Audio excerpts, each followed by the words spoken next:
Dom art. Okay. That production value. I'm not looking at the camera. Don't break You're the not going fourth to. wall. Don't break the fourth wall. It's just me and you.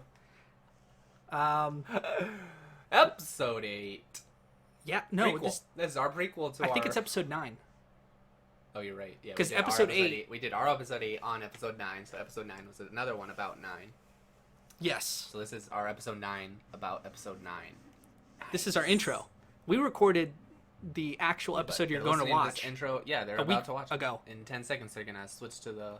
They're zooming. They're The scrolling intro. through. Don't fucking spill. Well, you filled it up like. I'm sorry. I was trying to be like generous for your cup of coffee, and I poured myself a little bit, and I just emptied the cup in yours. And by the time I was done, I was like, little bit of room for cream, just like your.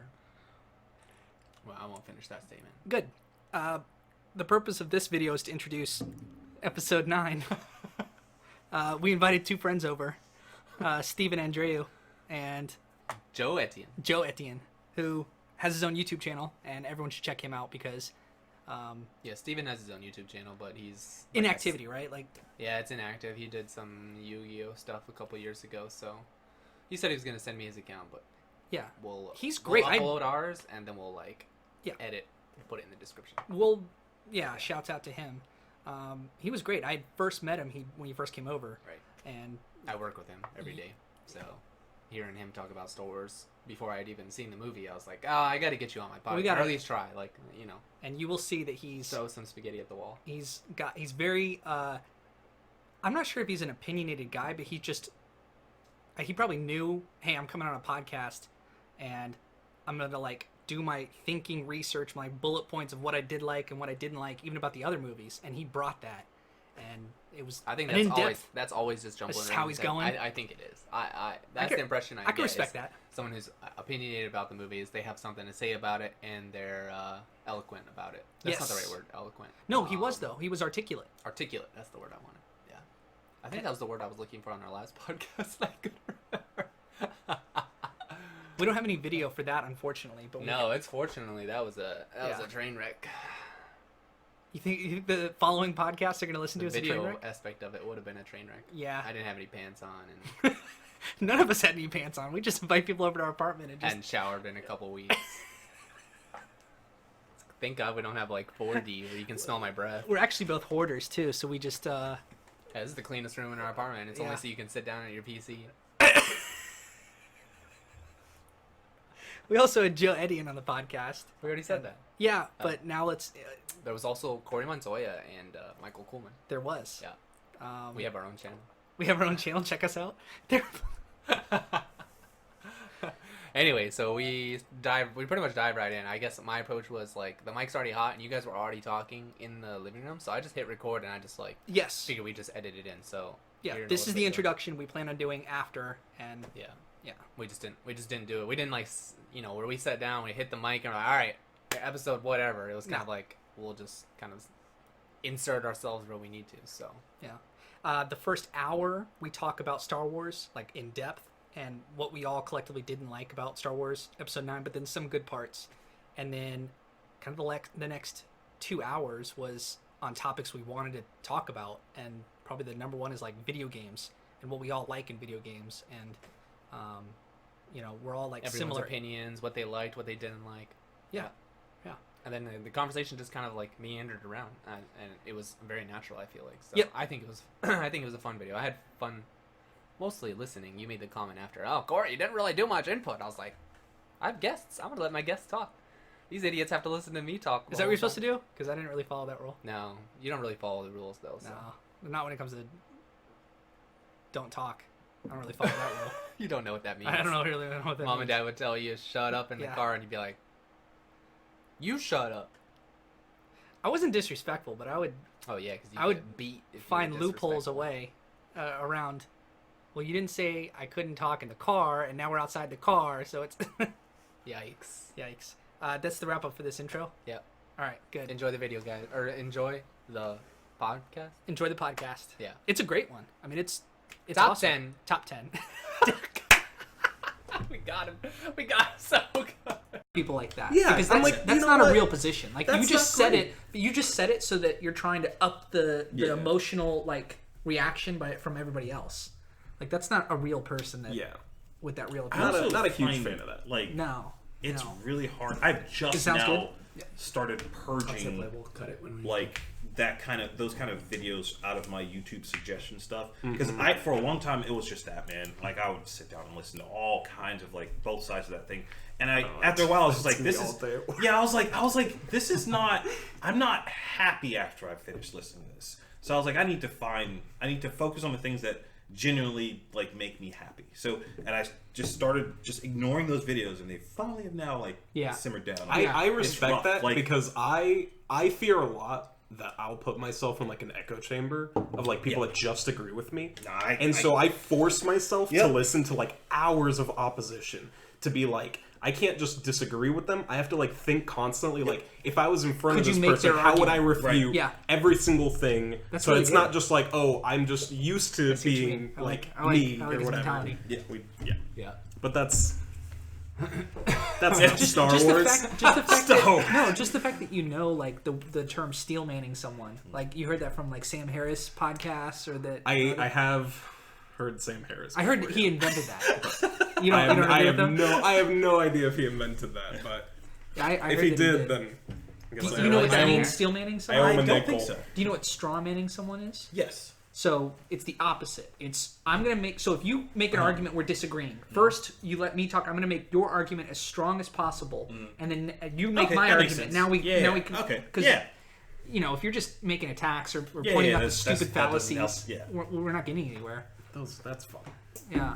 I don't do that. Do you I have? imagine Steven as like I'm new to tennis, and he's like someone who's really good. And just by us playing, I feel like I'll get better.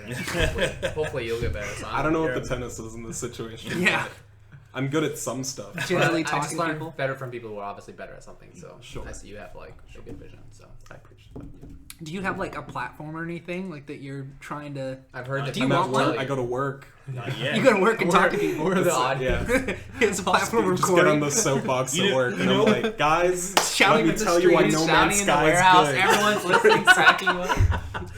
Honestly, cool. like that's been a theme to every single podcast I've made. Is like, I'm like, oh, do you have anything you want to shout out? And they're like, oh, not really. I'm like, not yet. You Yeah. will by the time you're done with this. I Yeah. guarantee it. Yeah. Like so far, every person, except for one that I've talked to on my podcast, has started something.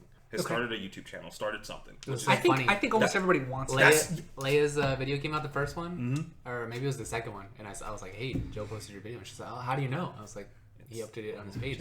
You don't get like a message on your inbox because you're sub to the person you went on this." I actually don't have a YouTube account. oh, Leia's a mess.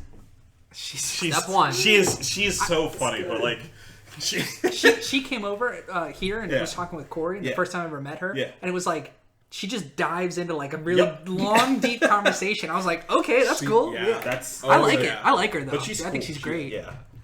Yeah. Are we live? We are live. Okay, So so we can just cut whenever Okay. we want. So it's Alright. just like we'll just do an introduction. You Include know, all. maybe at the very end we'll just just a bunch of introduce. bloopers to us talking about trans and all the different topics that we just did. Yeah. Is any one of us super loud? I don't think so. I think this side of the room I is feel gonna like be. I'm like, yeah. I don't want to scream. The but I room is might going to be scream. loud just because it's going to bounce off all these Yeah. walls in here. So Yeah. I try to do as much as I could with like the pillows. I hope will mitigate some of it, but it's as good as it's going to get. Otherwise, we Just- just turn it down and we'll be all real quiet. Just because I thought of it, I did used to have a YouTube channel, but it was for Yu-Gi-Oh. And so we killed that pretty quick, and it doesn't exist anymore. We buried that deep. And Yeah. I was working at a YCS like years ago. Oh, boy. And I was just working, and I was talking to one of the people that was working there with us, and some dude waddles up, and he's like, I recognize your face. No, you don't. I couldn't possibly know from what. I'm not from this state. Yeah. And then they're like, it's from YouTube. And I was like, not buddy.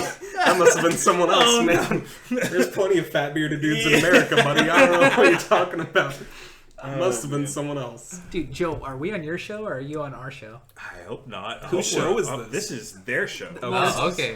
Well, Okay. I thought Okay. we didn't really get the chance to talk about it, but if you want, you know, What?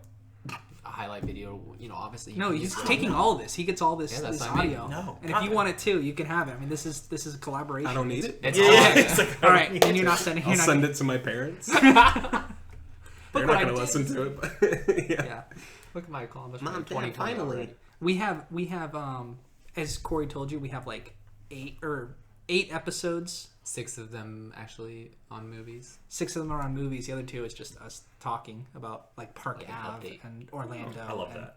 I Yeah. love the Florida talk. Yeah. That's my favorite. Florida- Well, I think it's actually a good formula formula to make a successful podcast. Just talk about where you're from. Yep. Because I mean that's Orlando. No one's going to be taking our take on it like Altamont Springs. How or often whatever. would you say it's good though? How Like an often? If you make it good, An update once a month, like, oh, this is what we're doing. you could talk about your city. You could talk about Orlando. I mean, because people, This is what you explored. yeah, like talk about how Disney is and the companies that are here and just all that kind of stuff. So, but we kind of wanted to talk about Star Wars I heard that. for this one, but it can branch off. This would be the bait and switch. You're like, come talk about Star Wars. And we sit down and you're like, Talk about what everything do you, else. What do you think about transgender? Hey, but then that's He's like, oh shit. dude, Take Joe, all my notes. Joe got me there. That's my part. That's what happens. Not because I try to bait and switch people, because my mind is so sporadic. Listen, I'll be like, I don't even get oh, mad. Yeah. I don't even get mad. If someone's talking to me about some milquetoast thing and they're like, Yeah. is Transformers good? Yeah. Yuck, yuck. And I'm like, oh, wow, this is fun. And someone's like, wow, raise a There's a lot of, real like, Mary people- Sue. And I'm like, pretty interesting take there. Why Yeah. don't you give me a little more of that? Yeah. Milk it. What do you think about the Mary Sue thing? With the what do you? Is this the opening? Sure. I hate it. Okay. I hate the raise a Mary Sue thing. You don't like the character? Do you think? No. Okay, yeah, sorry. Let me rephrase. I Yeah. think Rey is fine. Okay. Maybe she could be written better, but I don't think there's any parts of her character that are like, oh, this is like obviously some kind of like we're pushing a feminist agenda or anything. Yeah. I don't vibe with that. Okay. I don't like it. So wait, you don't think Star Wars is pushing that agenda, or you think they are? I guess. I mean, they kind of Wait, I clearly thought are. this wasn't about. Okay, so I guess it's tough. Oh no. Maybe it's tough I mean, to if you look at grapple. the sign for the exit, sometimes you're gonna be like, maybe I should get off at this exit. Yeah.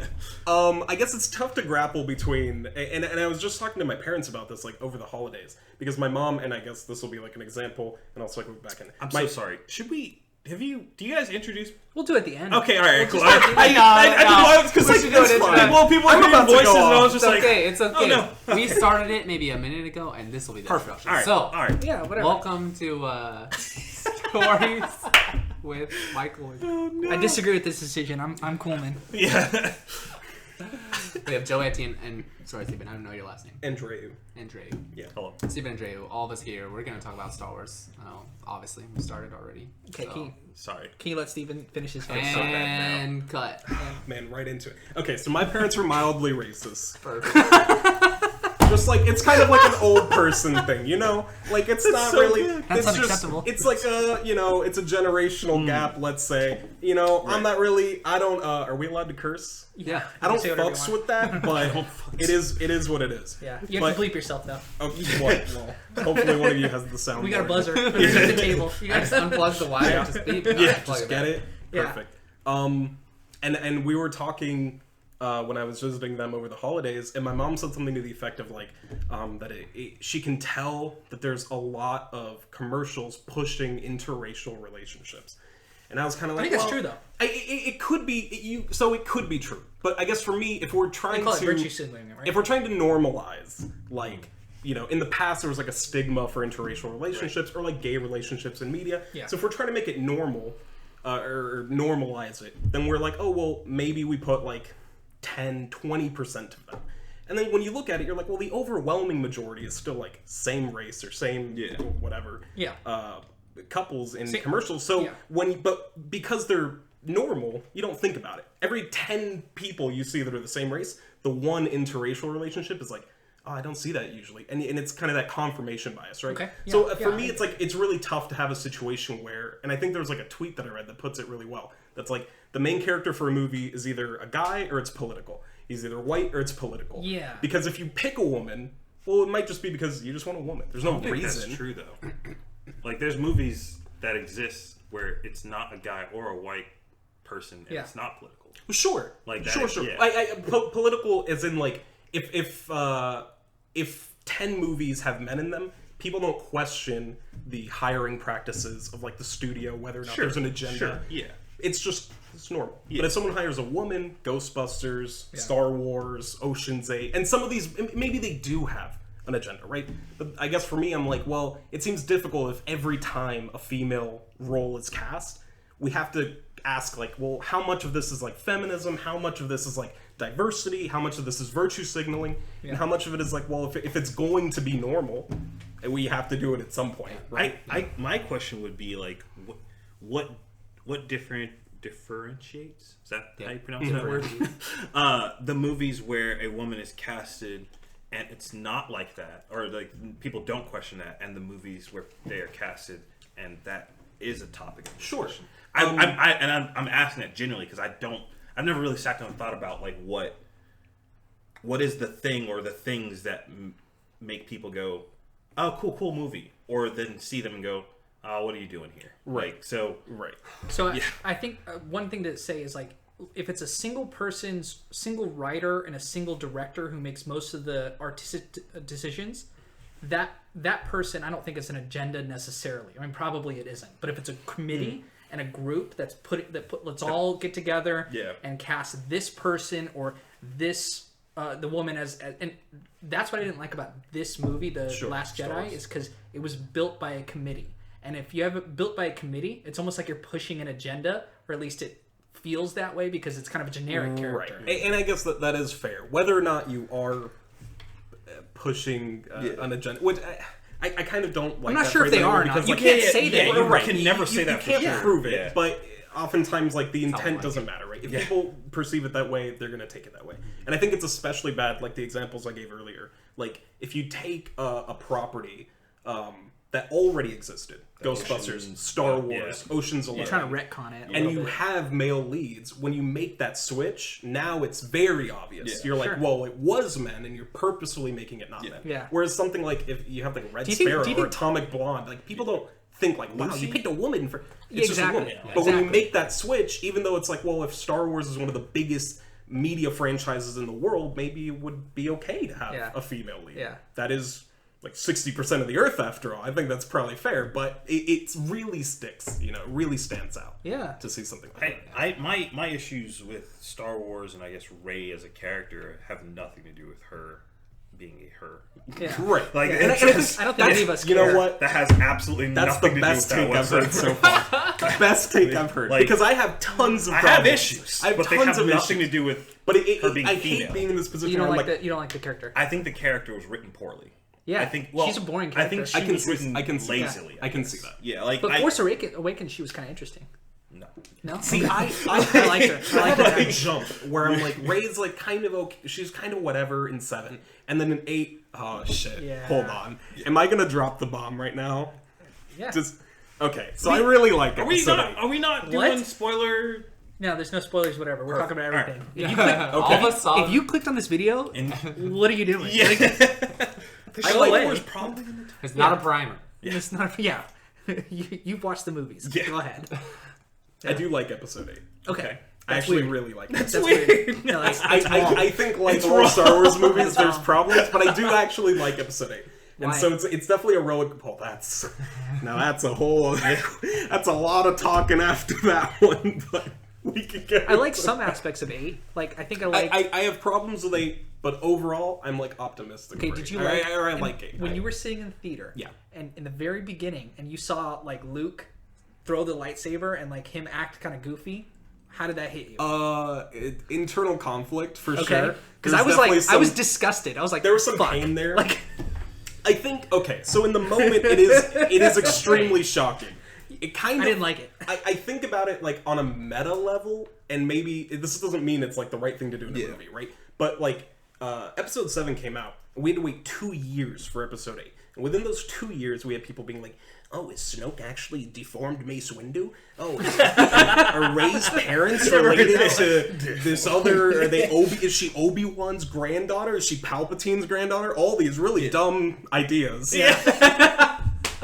And these were all like theories that were floating around, and all this like dumb stuff about like, oh, what's Luke is going to be like Master Luke from the comics, where he defeats like 13 AT-ATs by spinning his lightsaber 460 degrees, and like all this garbage. And so like everyone's thinking like, what's going to be the big moment? And he doesn't even say anything in episode 7. Yeah. She shows up and she's like, your lightsaber? And he's just like 1,000-yard stare. And then we waited 2 years. We waited 2 years.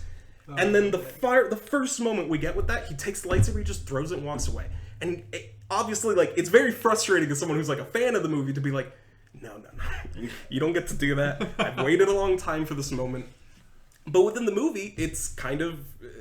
it makes sense. He doesn't care about the past. Yeah, but you're talking and we about, do. You're talking and about... it works on that level. Steven, what you're talking about is like that 2 years of anticipation and then Sure. trying to hit people in the theaters that are anticipating, like they sat in line for a couple hours to get into the episode 8. But what about the legacy of like how Star Wars should be overall? Like I don't think they thought about that as much. I think they thought the way you're talking, not the way they should think, certainly... which is... That's right? where I think the big difference is. I don't think that there's a should. You could be the biggest Star Wars fan. You should talk about the whole legacy of Star Wars. So That's how it should be. But like, I don't that's think what the other movies did well. Right, but these are not the other movies. Yeah. That being said, I don't like these movies. I'm just literally building this. Which ones? I want to hear from both of you, because Corey and I have already like talked about this, but we'll tell you. But like, what did you like? Force Awakens, Last Jedi, and the last one, The Rise of Skywalker. I have to remember Force Awakens right now, because like that's how they left it. Yeah. I have forgotten. I'm in the hot seat. Yeah. The movies they did some things good, like, but what they failed to do was take any risk whatsoever. And granted, I think but did you like Episode 7, Force Awakens? Because I liked it. I thought it was good. I thought it was a good movie. I'm gonna agree with that. Yeah, it was fun. good. And I like Episode 8 less. You know what? Than 7. Okay. But I do like it. I think. But I like I like 7. Like I'd 7. say I like 7. Okay, what about 8? Didn't like that one. Okay. I walked out of the theater going, okay. I guess I walked out of the theater going, oh, this she was is moving what rocks they're at the gonna end of that one. How would you not whatever. be so hyped about And then the Force? I didn't like Rise of Skywalker. Did you like the latest one? No. I thought it was boring. I thought they, again, but I'll say, my theory, and I just broke my pen, I'm sad. But my theory is, it's okay. It's okay. Break this. I fidget with stuff. But my theory is that as long as Star Wars will be in Disney's hands, it will not be for people my age or anyone close to it. Yeah, I felt like should be for. maybe. Like I don't hate them for that. Who are you to say that? Right. That's kind of. I'm talking as a legacy. Yeah. Like as a person who's liked who liked 4, 5, and 6. You should appeal to that core, whatever it is. Like I know that you're doing all, but you also want more. You want new people. You do want. You a can new innovate. fan. Yeah, you want new. You want new you people. want the Pokemon thing, right? You have like Digimon has been making series that are like, oh, they're older, they keep growing up, and all the fans that are older now are like, wow, we really like the Digimon Tri stuff. Yeah. Whereas Pokemon's like it's 10-year-old Pokemon Ash is a little every bit time, faster. time and time. Well, sure, It's a little but I'm saying faster, like for the show, like there's always a kid growing up with Ash on a new journey, 10 years old, Pikachu. That dynamic doesn't change. I feel like Star Wars is a lot like that. Like, they like that reset of being like, get a new group of young people to like Star Wars and build it up and keep recycling. Well, yeah. The problem I think 8 had was, I remember, what was the first thing? It was the moment where, Rey gives Leia the lightsaber back. Yeah. It's like I don't deserve this. I haven't proven myself. 5 minutes later, she's like, "Yeah, take it." Like it's like they throughout the entire movie they go, "Yeah, what are you doing?" Yeah, they don't set up any. Yeah, they don't set up any. They don't deliver on any setup. Yeah, everything is resolved immediately, and anything that there's no risk. Everything is fake. Like C-3PO's memory gets wiped. Nope. Yeah. Chewbacca's dead. Nope. Like there's no. You're talking about for 9. Yeah, for 9. Sorry, I'm thinking. Okay, no, it's okay. But like, it's just every single thing is just like there's no risk whatsoever. For this, I will agree 1,000%. And Episode 9 is the least risk taking. Yeah, the least adventurous. They do nothing to make any significant changes to the. And 8, I guess, was the moment where I realized that was going to happen because of the whole Snoke room chamber fight thing. Yeah. Because I saw that I like moment. that part though. So I liked what that part could have been. Because when I saw that, I was like, oh boy, here we go. We're about to finally have a story where they talk about how the Force can be in this gray area, and you're going to have these two characters that, like, somewhat work together. I was like, this is it. This is going to be a really interesting story. I'm invested. And then they were immediately like, nope, she's good, he's bad. Get back to the fucking normal story. I was like, well, this is boring. Like, this is not like anything like that I haven't seen already. How they killed Snoke. I liked how shocking that was. I was like, I did not expect. I love that. I guess like that wasn't bad. I loved that. But I shouldn't knock on the table, huh? Yeah. I loved that. Yeah, that's fine. No, you shouldn't. I shouldn't. But You should you're like, leave, no, you should go. don't do that. I'm gonna leave. Just I don't know, man. Like every time I watch that that fight and that scene all again, like I'm disappointed more than anything else. Like there are cool parts of it. You can make jokes all day about the fighters like actually not fighting, Just not. literally coming on stage and then doing that and just going right off, and it was like, what was that? Tactic. Yeah. Dude's just in the background. He just gets on the floor. He's like, Oh man, this didn't get hit. You really wasn't even anywhere near the fight. I don't even know what you're talking about. Oh, you gotta watch it. If you watch the fight with like the so Centurion guards, they'll just be in Cinch the background, just like waiting. They're just like loading. Like it's yeah. Final Fantasy. Their turn hasn't come up yet. I remember watching that the first So time. funny. I couldn't watch it again It's very recently odd. because you have to pay $15 in order to get on Disney Plus. Oh wow. Don't do that. So I wasn't gonna pay to watch it. Yeah, don't do that. You It's rewatched. probably as fuzzy as my memory. Don't do that Your at all. memory. Yeah. You rewatched. Corey, you rewatched Force Force Awakens. Awakens. Yeah. Like, I mean, you just clipped through. I clipped through it, yeah. and then I clipped through it probably And 2 I weeks ago. walked in while he was watching certain scenes, and I'm like, oh, this movie's just shot better. And in a few seconds of footage, shot way better than Last Jedi. JJ's got a good eye. I'll give him that. Yeah. He's got Not a good the eye. last one, I though. do think 9 is like Visionary one of the eye. most visually appealing ones, honestly. I was bored by it. I mean, bored like by the story, yeah, but sometimes I'd see like a set piece and I'm like, that's really nice. Yeah, And then I'd be listening to the words coming out of people's mouths and I'm like, oh, this is And if you just plug your ears while you watch 9, it's What the great. fuck?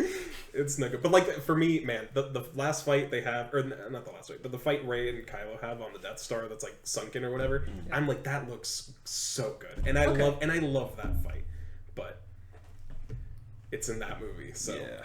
Every time they have a little small good thing, they have to like undercut it with something unbelievably stupid. Every time, every single time, you're like, "Oh, did Rey accidentally kill Chewbacca?" You're like, wow, oh. that's actually a really important moment. Yeah. For, even as stupid as the story is, now she has to grapple with like the casualties of her power. And then they don't have the courage for like 10 minutes. They're like, no, next scene, Chewbacca's alive. I just and it's felt- he's like in chains, Yeah. but it's like triumphant music. And I'm like, what am I supposed to feel right Yeah, now? Like, yeah. No, yeah, that's a great. yeah. that's And a she great- just doesn't care. Once they find out Chewbacca's alive, she's like, Yeah. wow, never mind. Yeah. I just killed other people. I didn't feel anything. I was like, oh, they just killed Yeah. a major She character. doesn't care at I all. bet they would. Yeah. Like, Chewbacca's alive, we're all feel good. Who did we actually kill in that shit? was- we don't care I now. actually described this article. Prisoners, they don't matter. They're dead. It was a bullshit character death in that they were selling it as a character death because you're using bullshit from the outside the movies of all of us like Chewbacca. You're using they that didn't- yeah. as the anchor point. You're not actually establishing him as a character who does things, who had a tragic death, and it's like, oh shit, he actually has done stuff in this standalone movie that I care about. It's like, no, That's the you're playing with thing. people's emotions. They Like, did it's that bullshit. for every character. That's the problem. All Yeah. the new characters, Yeah. they didn't do enough to establish them.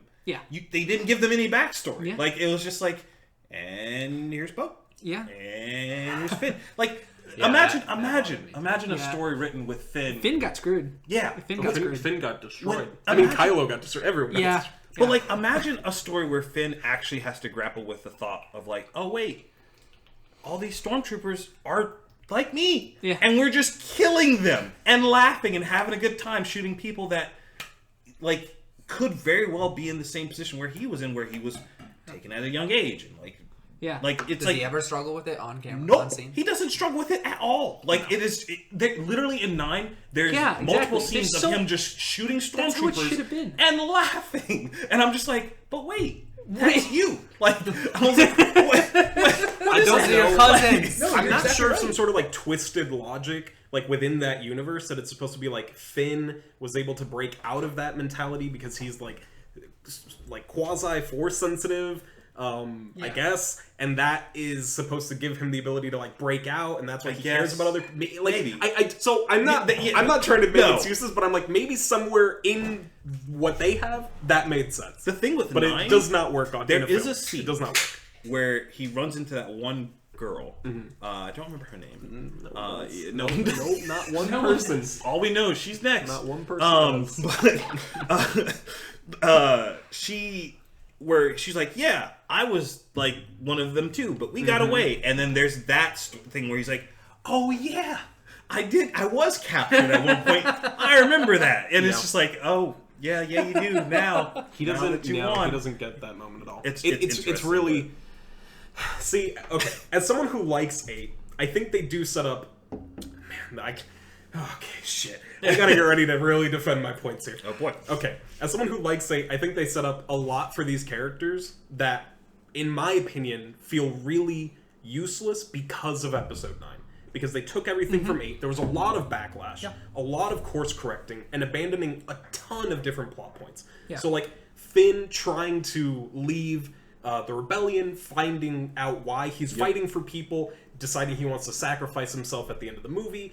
And then, like you're saying, like maybe bring in, like, oh, like the same way that we're fighting for something, like they're also fighting for something, and you can make a resolution of that story. But he doesn't get one in 9. Yeah. Poe has a whole thing about respecting authority, respecting the people above him, putting others in danger. Do we extend that into 9? No. We just have a line where he's like, "You're not Leia," and he's like, "Oh yeah, neither are you." Wow, amazing character writing. We have all this stuff with like Kylo and all this like deep introspective, like, oh well, he wants to be like his grandfather. He wants to be this dark side force. His uncle tried to kill him. He's just he's emotional. He's frustrated. He doesn't know how to express himself at all. Sure. And at the point where he is an 8, he feels like everything that's happened has led him to where he is. And he's literally facing Rey, and he's like, you know what? We can just forget the past, kill it, commercial moment, right? Just destroy the past, kill it if you have to, whatever.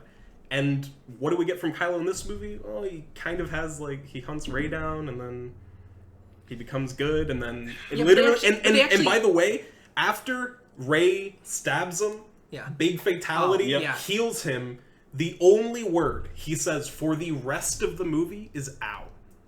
Really? He doesn't have any more dialogue after that moment. Yeah. Oh wow. It's unbelievable. And then of course, but like, they actually Rey, they did give him an end to an arc though. But I mean, like, I'm not saying they gave him an end. It's not good. They didn't do that. They gave him an end. They didn't do that for other characters. No, they So didn't at even least, end their arcs. They were just like, you guys are just gone. You guys don't exist anymore. I liked how Kylo like ended. They actually ended it. Right. I didn't like. I like it on paper, but I guess my big thing with 9, it's like a lot of stuff. If you just showed me like, the elevator pitch of like, this is what we're gonna do, I'd be like, oh, that sounds great. But like in the movie, you're like, wow, that's unbelievably stupid. that is exceptionally dumb. What you've just put on the screen.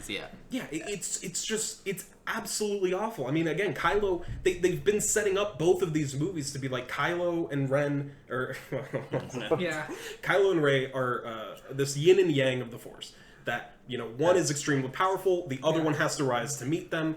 And even in the story, like, this is not just like speculation. Like, they're even saying, right? They say that you have to rise to meet them. And I really like the idea that like Kylo is this character that's like the embodiment of like legacy. Sure. He's part Skywalker. He's part Solo. The Skywalkers come from Palpatine. He is like everything of like the legacy characters.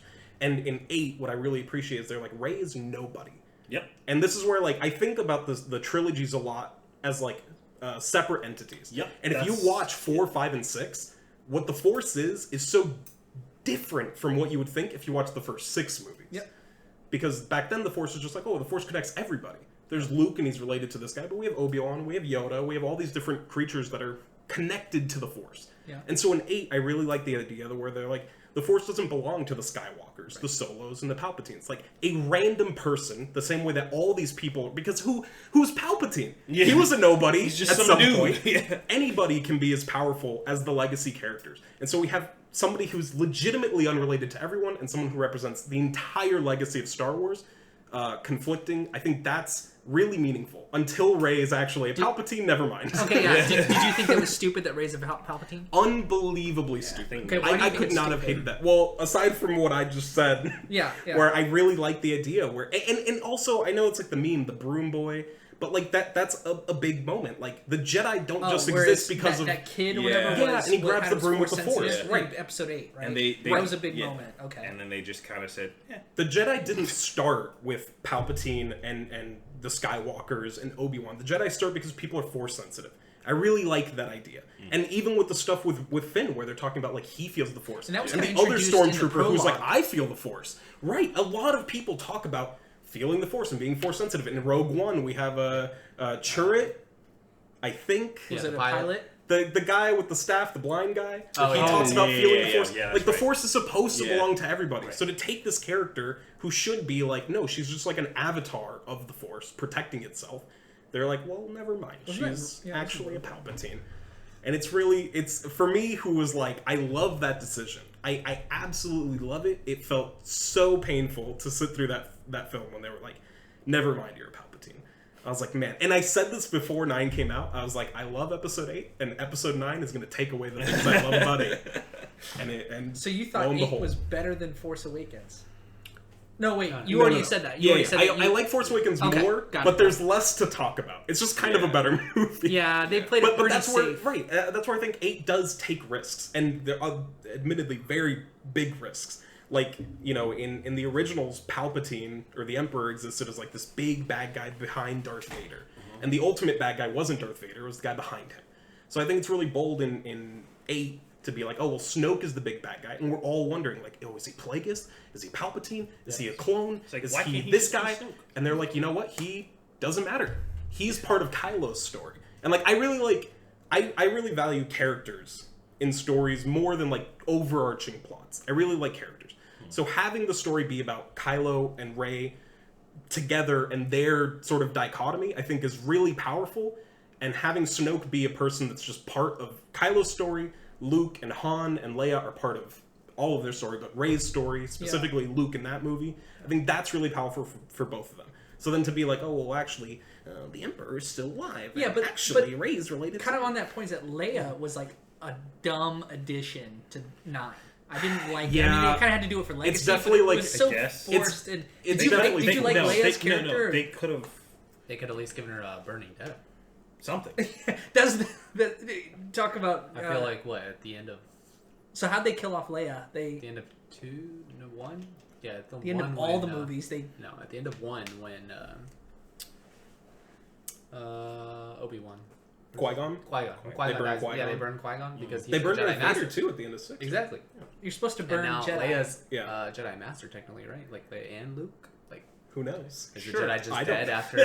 Yeah, the fact I that just thought Leia that has just a let her lightsaber there is under a weird. white veil and all like a small group of people. Honestly, the Leia lightsaber thing doesn't bother me that much. It doesn't bother me, but it's one of these like, yeah, man, you got it. It's got to be explained. You It's got got to me. be. It's got to be like 3 movies of Oh, explanation, did you not see just the a CG scene. cutscene. It was great. Just one moment. Just the one scene. Didn't you see them training? That she's Yeah. she's good. No, She's it wasn't a good setup. No, she saw I her mean, son. When was dying that at the end flashback of it. supposed to happen? After? when was it supposed to happen? After 6. Yeah, Right? Yeah, definitely after guess, 6. yeah. I guess. Man, Yeah. Making, Leia's making always got Leia that. a Jedi Master training. So I thought that was just stupid overall. It's like I think it was unnecessary. I think it's something people like. why? Okay, it's so supposed to to be be Luke. fair, It's supposed to be. Leia got it really bad in 6. Like we Okay, we why? think back to like, oh well, it's Leia this got really bad in 6 and Return of the Jedi. Yeah. So Why? when we okay. Yeah. So when we look Things back have at to go 6, when we look back at 6, I feel like, at least for me, I think to like the parts with Luke and Vader, and they're really powerful when they're fighting on the Death Star in front of the Emperor, and there's like the really poignant moment where he like cuts off And Darth Rey and Vader's Palpatine arm. were not. That's its own thing. But they like cut off Vader's arm, and he looks at he sees it's robotic, and he looks at his own hand and it's robotic, and he realizes that he's going into the path of his father. He's like, oh, I'm not going to do this. And it's like, wow, this is like a really powerful moment. It's like the end of his arc. He's realizing that he's not going to fall for like the hatred. He's going to, redeem his dad, whatever. Leia doesn't even get to meet Vader in that moment. Sure. She doesn't see the redemption of Darth Vader. Yeah. She doesn't even get to talk to him once they know they're related. Does she kind of like feel Right, they have a With line Luke where she's like, or- "I've always known," Yeah. and that's supposed to be like, okay, well, That's you're a sexy. main character. I would have liked to see how you resolve the conflict with your like father. genocidal Yeah. father. Yeah. That would have been cool, and she didn't get was that. never So I feel like there's explored. always been a thing where it's like, Leia, we need a little more, and I guess the breadcrumb to the Yeah, but ducks, was this they're like, it? Here's no, definitely not. No. Definitely not. Yeah. But I mean, what are you? And what It's are you tough, gonna do? right? Like you don't want to just throw away what you have of Carrie Fisher for like her last performance for Star Wars. I mean, there's parts like I It's know just they the whole trilogy is not about her. So No. it's like it's just let it go. Like mention her and mention how she died or whatever, but and give her a burning death. But don't include her as a character in the movie. See, after 8, I felt like the roadmap for the sequel trilogy was going to be like 7 is a movie obviously about the new characters, but where Han is like the central legacy figure. Sure. And then 8, Luke is the central legacy figure. And I thought 9, Leia would be like the But she thing to wasn't, pull though. Well, she... Unfortunate circumstances. Yeah. They didn't have a lot of film to get out of her. How much- It's mostly That was my deleted qu- scenes. Do they you guys used. know how much they recorded of this movie with actually Carrie Fisher? I'm pretty sure Zero? it's very little. I would just like. It's I know deleted most scenes? Do you- most of it is deleted scenes. Is it? Because it Yeah. felt like that. Because The- what the- she was saying, it's like, okay, they are just taking... 100%. It's very generic lines. Of, they 100%. just filmed 100 takes of her saying random It's funny stuff. because the best line of hers that they had to build around was Yeah. always from the shadows. He's been pulling the strings this whole time. Yeah. And that's obviously for Snoke. Yeah. But they like didn't use them. They're like, it works. Yeah. Use it. Get it in there. And you're like, yeah, I guess. But That's there's the like weird piece we things needed. like where Rey's like, Leia, my droid is bad and I don't trust it. And Leia's like, never underestimate a droid. And they're like, Yeah. wow, thanks, Leia. Like, what a conversation we're having, us two people. Yeah. Amazing. I thought the line, what was the line that she said? She said something about the new planet, the Sith planet. What was it?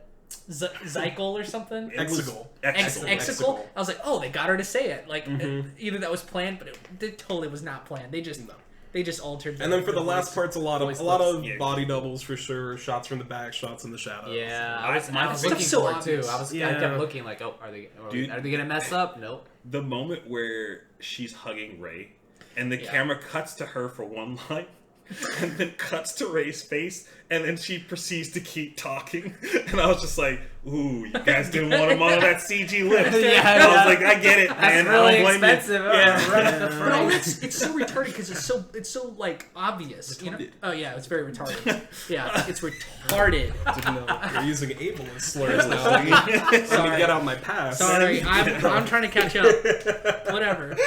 No one's listening to So, this part. those are the last remnants of my gamer words too. I won't Gamer words. That is Okay, great. That's exactly how It doesn't sound as Yeah. going to say it's super dumb A lot of for them to do, 360. but it's super dumb for them to like try to force stuff like that because it's very obvious. It's very short-term Yeah. thinking. It's like everyone kind of knows walking in the theater. Leia's not, Carrie Fisher's not alive, so like how are they going to do it? So it's your attention's on it, and it's, you don't need there's no way around that. You I can don't- you can get around it. other than killing her appropriately. Yeah, Which they had multiple opportunities. See, And it's, make- it's They chose tough, dude. not I don't know because I'm like de-emphasize it. That's how you do You it. could, but You, it's you like gotta do it. she's so she's important. had her time in the sun, and it's not after the real life character has died. And She we got to didn't have CGI. that time in the sun. She was always eclipsed by Luke. That's facts. That's the way her character was. I'm not. That's are we the trying to way push it an agenda? happens for a female actress. Also No, facts. no, because Ray is the number one character. It's Or looking Yeah, we're the original 3. The original. Yeah. And it's funny because Leia is somehow one of the best like early role models for women in film, Yeah. and is also literally just taken captive in like the first scene. Yeah. And you're Yeah. like, it's pretty awkward. And a where- that was the Right. where we 80s, the live. 90s. They didn't know any of this shit. You're They like, didn't- man, at least she gets a gun at one point. She gets to shoot people. Yeah. That's what I stand that. Yeah, yeah. I'm there for that. I remember being a kid seeing Leia dressed up like a stripper in the That's a Jabba's slave. in the Palace. Jabba's Yeah. and like my mom walks in and she's like choking Jabba the Hutt in her bikini and she's like, "What the fuck are we letting you It's the watch?" right I was thing like, to do. "Mom, it's okay. It's a the woman's getting back." And we were all just like laughing. We were just like, "What are we? What is Yeah. Star Wars right now? Like Episode 6? Like, Yeah. Remember the first time you saw Star Wars? No. I know I was extremely young. I would say I was like maybe 5, 6 maybe. I don't know. Yeah, I'm the same way. Yeah. Where I don't remember a time I don't before Star remember- Wars. Yeah, Star Wars has always been in my life. It's just always Yeah. been movies. What's odd is I think I've experienced more Star Wars through every other media other than the movies. Yeah. I read almost all of the books, all the novels. Isn't there like when I was a kid? That was a bad mistake for me for episode 2. I read it. I knew it was all going to happen. Dude, I sat down. Well, even like the offshoot stuff, they had like a whole series of like there were other Jedi. There were like, well, that's retconned. It's so I funny. know, I know, but it was so sad. So sad. it was so good. And I remember being a kid in middle school, and that was how I like got around the bullshit reading stuff. Like in school, they'd be like, all right, well, you're going to read this really boring book that obviously no one wants to read. And I'm like, but you have a shelf full of Star Wars books. I will take all of those. And I read all of those. You said that on your podcast. Yeah. You said like something about people. If you don't like reading, if you should go watch the like. If you don't like reading, like go. But you like playing The Witcher. Go read The Witcher. Go books. read The Witcher. The books that I have are literally all of the Assassin's Creed novels. Yeah. I have all 3 of the Guild Wars 2 books that they did leading up to that game. Like, I love those types of novels. Like that's just my They should thing. just have like amateur artists doing graphic novels of all these and do a wide release. Like a digital release would be it would be really cool if instead of like, because they do a good thing of like grabbing unknown actresses and actors. They want to be called actors, okay? Unknown. I don't know the etiquette people on in front of the camera. no, we're just gonna go around correcting you. Sure, yeah, it's gonna be fun. Slap on the wrist. Yeah, but they do that.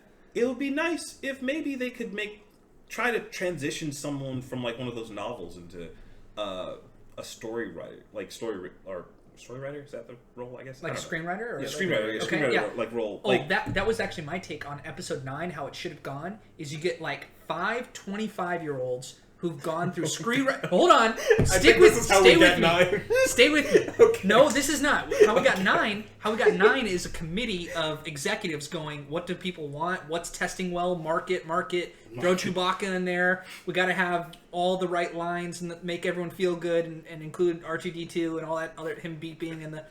That's how we got 9. How we should have gotten 9 is a bunch of 25-year-olds, 5 of them in a room that have passed a screenwriting test or something, and go with their vision, meaning go with a singular person's vision or like a small group, and actually just however they want to take the story, they should take it, because we're young people, how they like someone like me who's always grown up with Star Wars. I kind of get like it's kind of a space opera. It's the way it's the father-son relationship, the brother sister, and the Han Solo and the love story, and the Chewbacca and Han Solo are good friends, and they're kind of crummy like space pirates, and that's interesting. That's what people like about Cowboy Bebop as an anime. It took a lot from that space opera. People like about the Mandalorian now, even sure, the I haven't seen the it. cowboy type westernish. And so you need to have someone with that vision who's he's. That's all I got. I haven't watched it either, but it seems to be popular. You should take a person the with meme that country. and write a screenplay and go with that vision. One person's vision. So that's how I think they should have done 9. They didn't. No. Yeah, no. 9 is definitely, it's the safest. It is the most it's Marvel. Focus tested. It's Marvel. Didn't it feel like a Marvel movie? But the thing is, when I leave it felt is this movie just less damage risky control? than some Marvel Yeah, but when I leave Less a Marvel risky? movie, yeah, like I feel like Endgame even took more risks. well, than, I agree with that. Yeah. I just there's still some sort of emotion that I feel when I'm done watching watching a Marvel movie. Not here. When I Sound the that's same fair. as you. That's fine. But I like felt I an walked emotion, out, but I was it wasn't like, the one they wanted. oh, probably not. Like I I felt the episode- anger. so here's the thing. It's not. How much It's not. money did I waste? It's not always like, Yeah. oh man, I'm drawn to tears. Sometimes it's just like that was funny as fuck. Or Yeah. that was hilarious. Or that one action scene was crazy. Oh, yeah. Like it's stuff like that. I like that for Ant-Man. I felt like, oh, this is a really good contained story. Yeah. And it's not even part of the Marvel. Like, Not really. But I liked it. It drew like Spider-Man: Homecoming. Like I like. Oh, Homecoming was great. Is that the first one? Far From Home. Far From Home is the one I think is like. See, I liked Homecoming because it was Homecoming like is good. Homecoming is a good. young kid Yeah. just going through high school and all the fun, and then he has a crush on the girl. Like I liked all that, And then this movie just didn't bring out any Like 9 emotions. or 9 for Yeah. Endgame brought out more. I was kind of like, this is epic. Well, Endgame, There's no way to there's no way measure to the not. hype. Yeah, Of yeah. 10, like, 10 years of watching these movies, Yeah. there's no way to they temper. They delivered the it. excitement. Yeah, for sure. And you Wasn't should the have end had of the same Iron Man energy. 1, where you have the Mjolnir in the desert, and at the end of Iron Man 1, right? Or is that 2? At the end of Hulk, I think.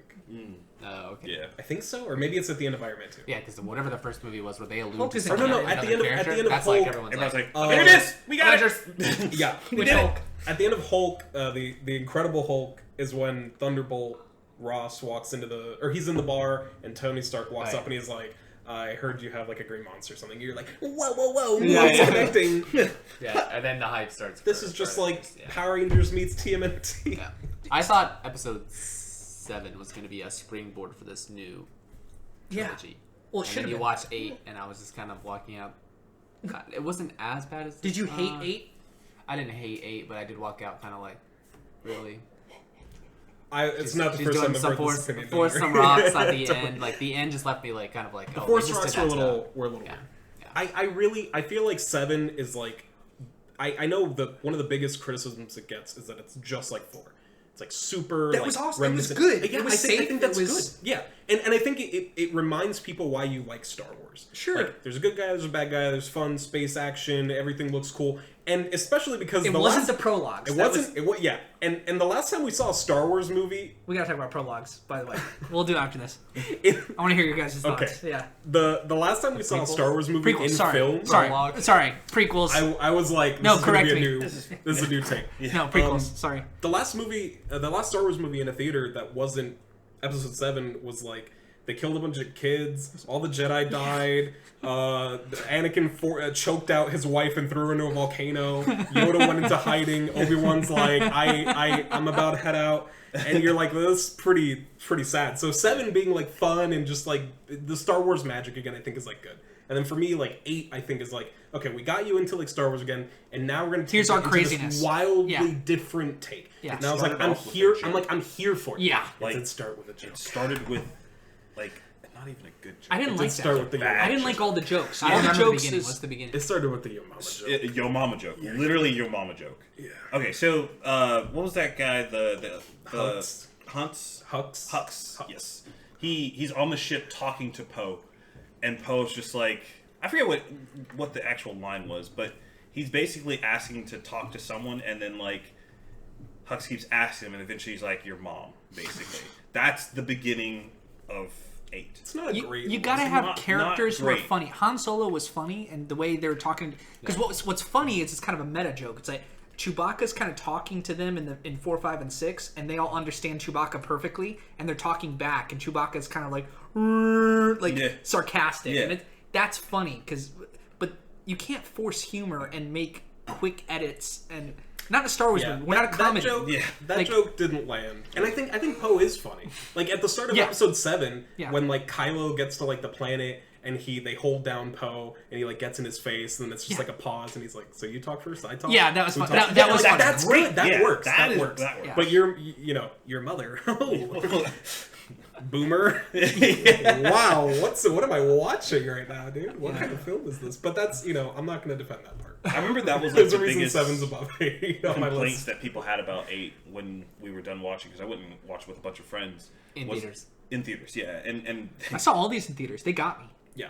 Yeah. Well, yeah. I didn't watch Solo. Dude, I tried. I did. Yeah. I was so upset. Didn't I watch tried my Solo? best to like get off of like having it actually cost me money to watch Rise of the No, Skywalker. And dude, this has nothing to do with movies, but I got scammed by AMC's fucking thing. I put in a gift certificate which someone graciously gave me to go see the movie. It didn't work. It said it declined, and I was like, all right, fuck it. So then I put my card in, but it was a different way to do that in the machine. I was like, oh wait, what if I put the gift certificate in? So I put the gift certificate in, and I was like, approved. I was like, yay! Later, find out they actually charged my card that I had taken out and not finalized. Approved. I was like, fuck, whatever. So now I just have this $15 gift certificate. I was like, I just threw it at my brother. I was like, Yeah. go watch the movie, don't pay for it. Like literally, I was just like, god damn it. But yeah, that I don't know. Like 8, the big thing was people were like, they left the theater and it was like, why is Star Wars so funny? Why is this a comedy? You know, my 16-year-old brother didn't like it. He was like, "This isn't Star Wars." Yeah. And he's the target demographic for who they want to catch for the next Mandalorian, and he's all about Star Wars. R? Is it not R? I don't know. Mandalorian? I would assume it has to be PG-13. It's gotta be. No, nothing. PG-13? Nothing Disney does is gonna hit That's R true. That's true. rating, right? That's so sad. This felt Disney Not vibe. Star Wars. That's so sad. Yeah. Not for a while. Not till next year. Didn't this feel like a Disney movie? I was one, like, 9? yeah. Oh, yeah, absolutely. It felt 7 felt weird. I literally told my brother the night I was like, I feel like I was forced to sit down and watch an episode, or at least a marathon, I guess, because it was longer, of Teen Titans Go. Sure. That was the dialogue that I was listening to, and I was just like, The dialogue whoa, was lacking. like, this is bad. Like, this is really bad. Like, everything was so simplistic. There was, like, no nuance. Everything was just like, here's the there problem. weren't Here's the characters. answer. Here's the problem. It was just like... There okay. weren't characters. Yeah, I was like you gotta like, have okay, some like- like that's what makes Han Solo such a good character. He's got his lines Yep. that the way and only Harrison Ford can deliver him. Yep. He kind of feels like a space cowboy, a little bit like Yeah. that rebel, and he's a thief and kind of like a playboy a little bit. Like he's got that way of being him, and we didn't have any character like that. Like Poe wasn't that. Nope. He could have been though. The character, could have the been. actor could have been. could He delivered. He showed. Same thing with Finn. Finn could have been. He could have been that redemptive story. That's why I feel like 9 didn't... Okay, I guess for me, the reason I respect 8 is because even though it might not be, like, perfect, it's definitely not perfect, by, like, all metrics or whatever, but I felt like there was, like, a soul in it. Maybe Sure, it's not what okay, people wanted. I agree with that. But, like, obviously the people behind that movie were like, we know what we want to do with Star Wars. We know Yeah. the story we want to tell.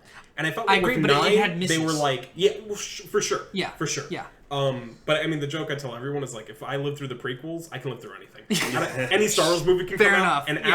after Obi-Wan in Episode 2 goes and visits IHOP to figure out where the planet that's lost is in the library, I'm like, I can live. It doesn't matter. think I can see any 8 Star Wars scene from now. 8 was better than 2.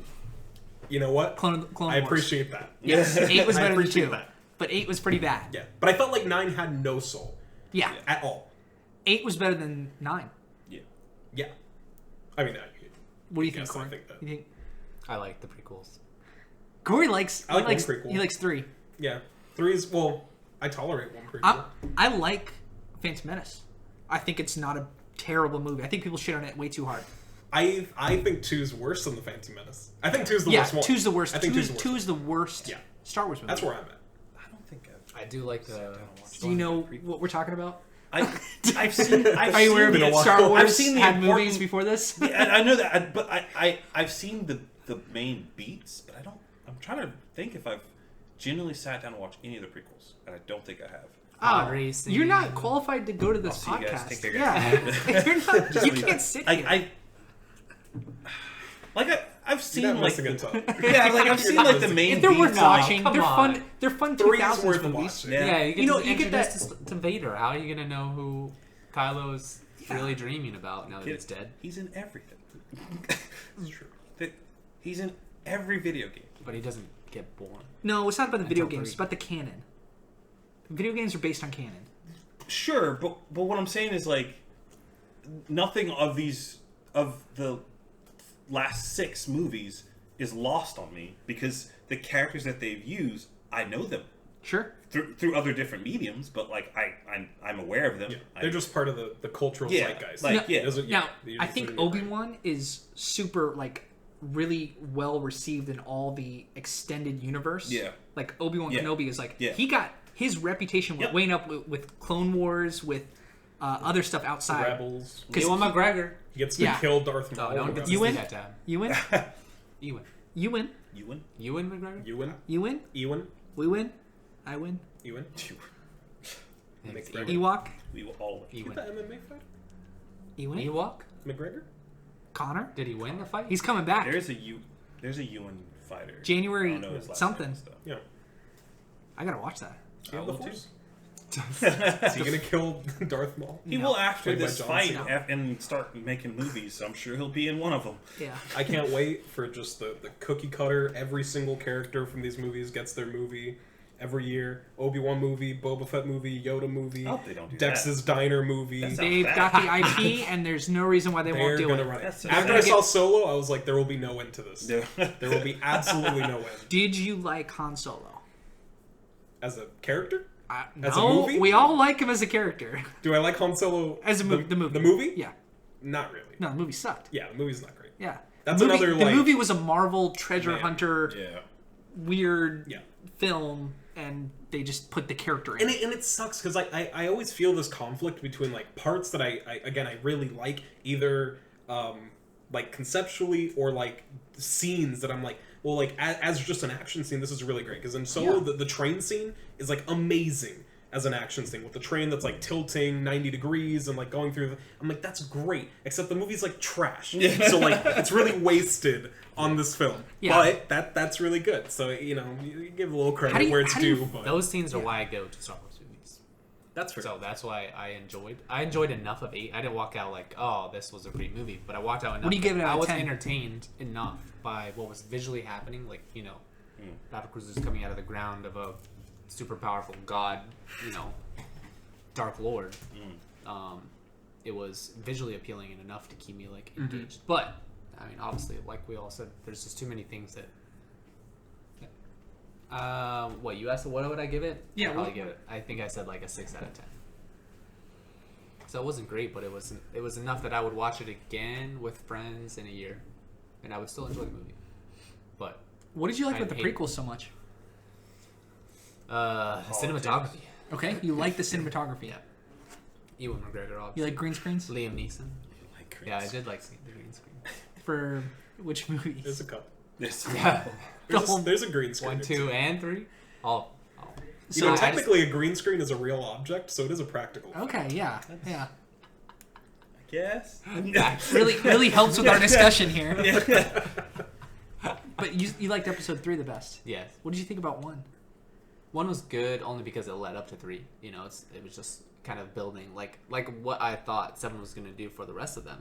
Yeah. It was what 1 did, and it built on it. And 2 was kind of better. I mean, not better, but it continued and pushed the envelope a little bit more to show me what I was missing, because not I think the two of you and probably Steven as well, I didn't grow up on Star Wars. I didn't see it until I was probably like 15.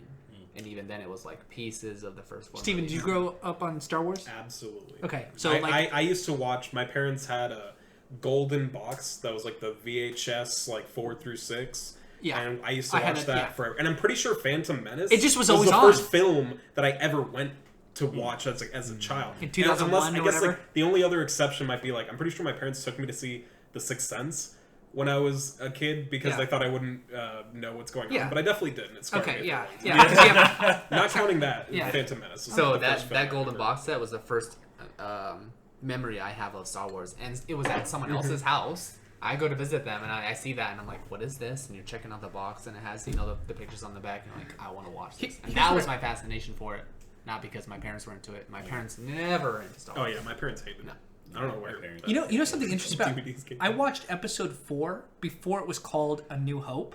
It was just Yeah, it was it was released. just It like Star A Wars. New Hope is like a retcon thing that they're kind of doing. Like that They was were like, all of them have subtitles, so this one needs a subtitle. it was never called A New Hope. Yeah. It was called back Star when Wars. it was just Star Wars, Empire, Yeah. Jedi. Exactly. And then they were like, episode 1. What year did they start? So What year did they So start let's go saying A back. New Hope? Episode 1.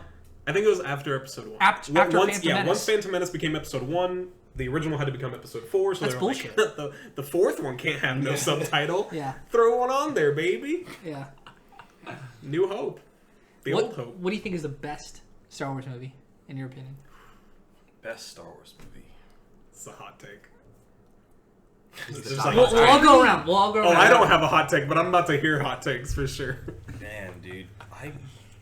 You're sitting in the Oh, he theater. just had a you handicap like here. it. He hasn't seen. Yeah, I the- haven't seen all of them, but for the ones that I have seen,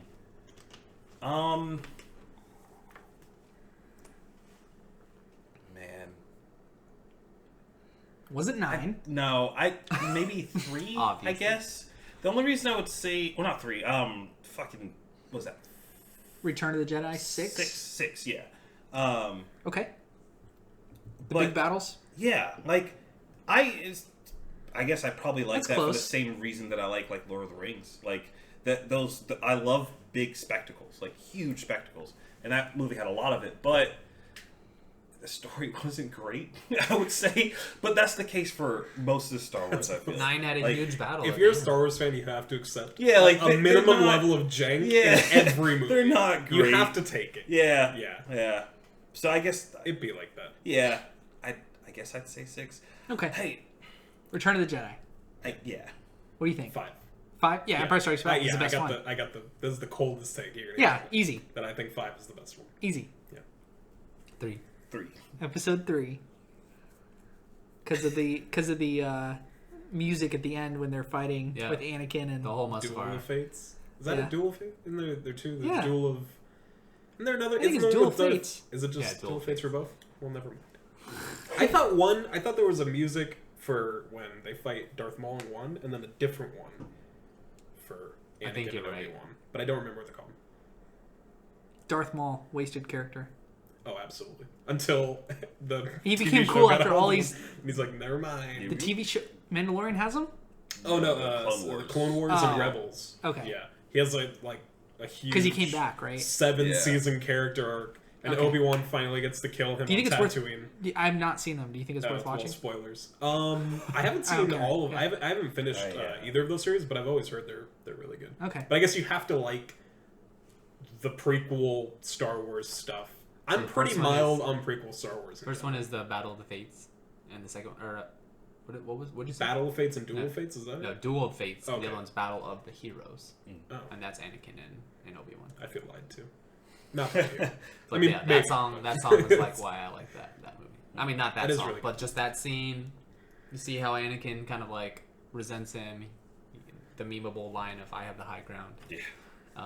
And then you see like Anakin born. You know, I definitely you see Vader. Yeah. born. This is a recycled joke, but I think the most comedic moment in any Star Wars film is the small moment where Anakin and Obi-Wan are fighting on Mustafar, and he says, "You underestimate my power," and then within less than 5 seconds, he's been cut in half. And you're like, that is such an unbelievable estimation of your power that Obi-Wan did. It's crazy. He's like, no. And we still respect him as a character after that, where he's like, you don't know what I can do. Whoa! It's Minecraft hurt sound. Yeah. Yeah. Do you think What was your favorite? Empire Strikes Back. Yeah. Easy. Okay. It's the best one. Yeah. I mean, I don't have to explain It's a cold why take. it's the best one. It's a cold take. It is a pretty cold take. Just But it's the right take. all of us have seen lots of movies, and if you like movies, just kind of step back and then like analyze Empire Strikes Back as a film on its own. The arcs, the everything, the right timing of action versus the emotional. I'm talking singularly. I'm not talking about the overall, like, although that's true too. What happens in that, and the reveal that Vader is his father at the end, and them fighting, and the emotion that Luke has, all that's good too. But just as a movie, the beats in the movie, the way it's edited, everything about it is good.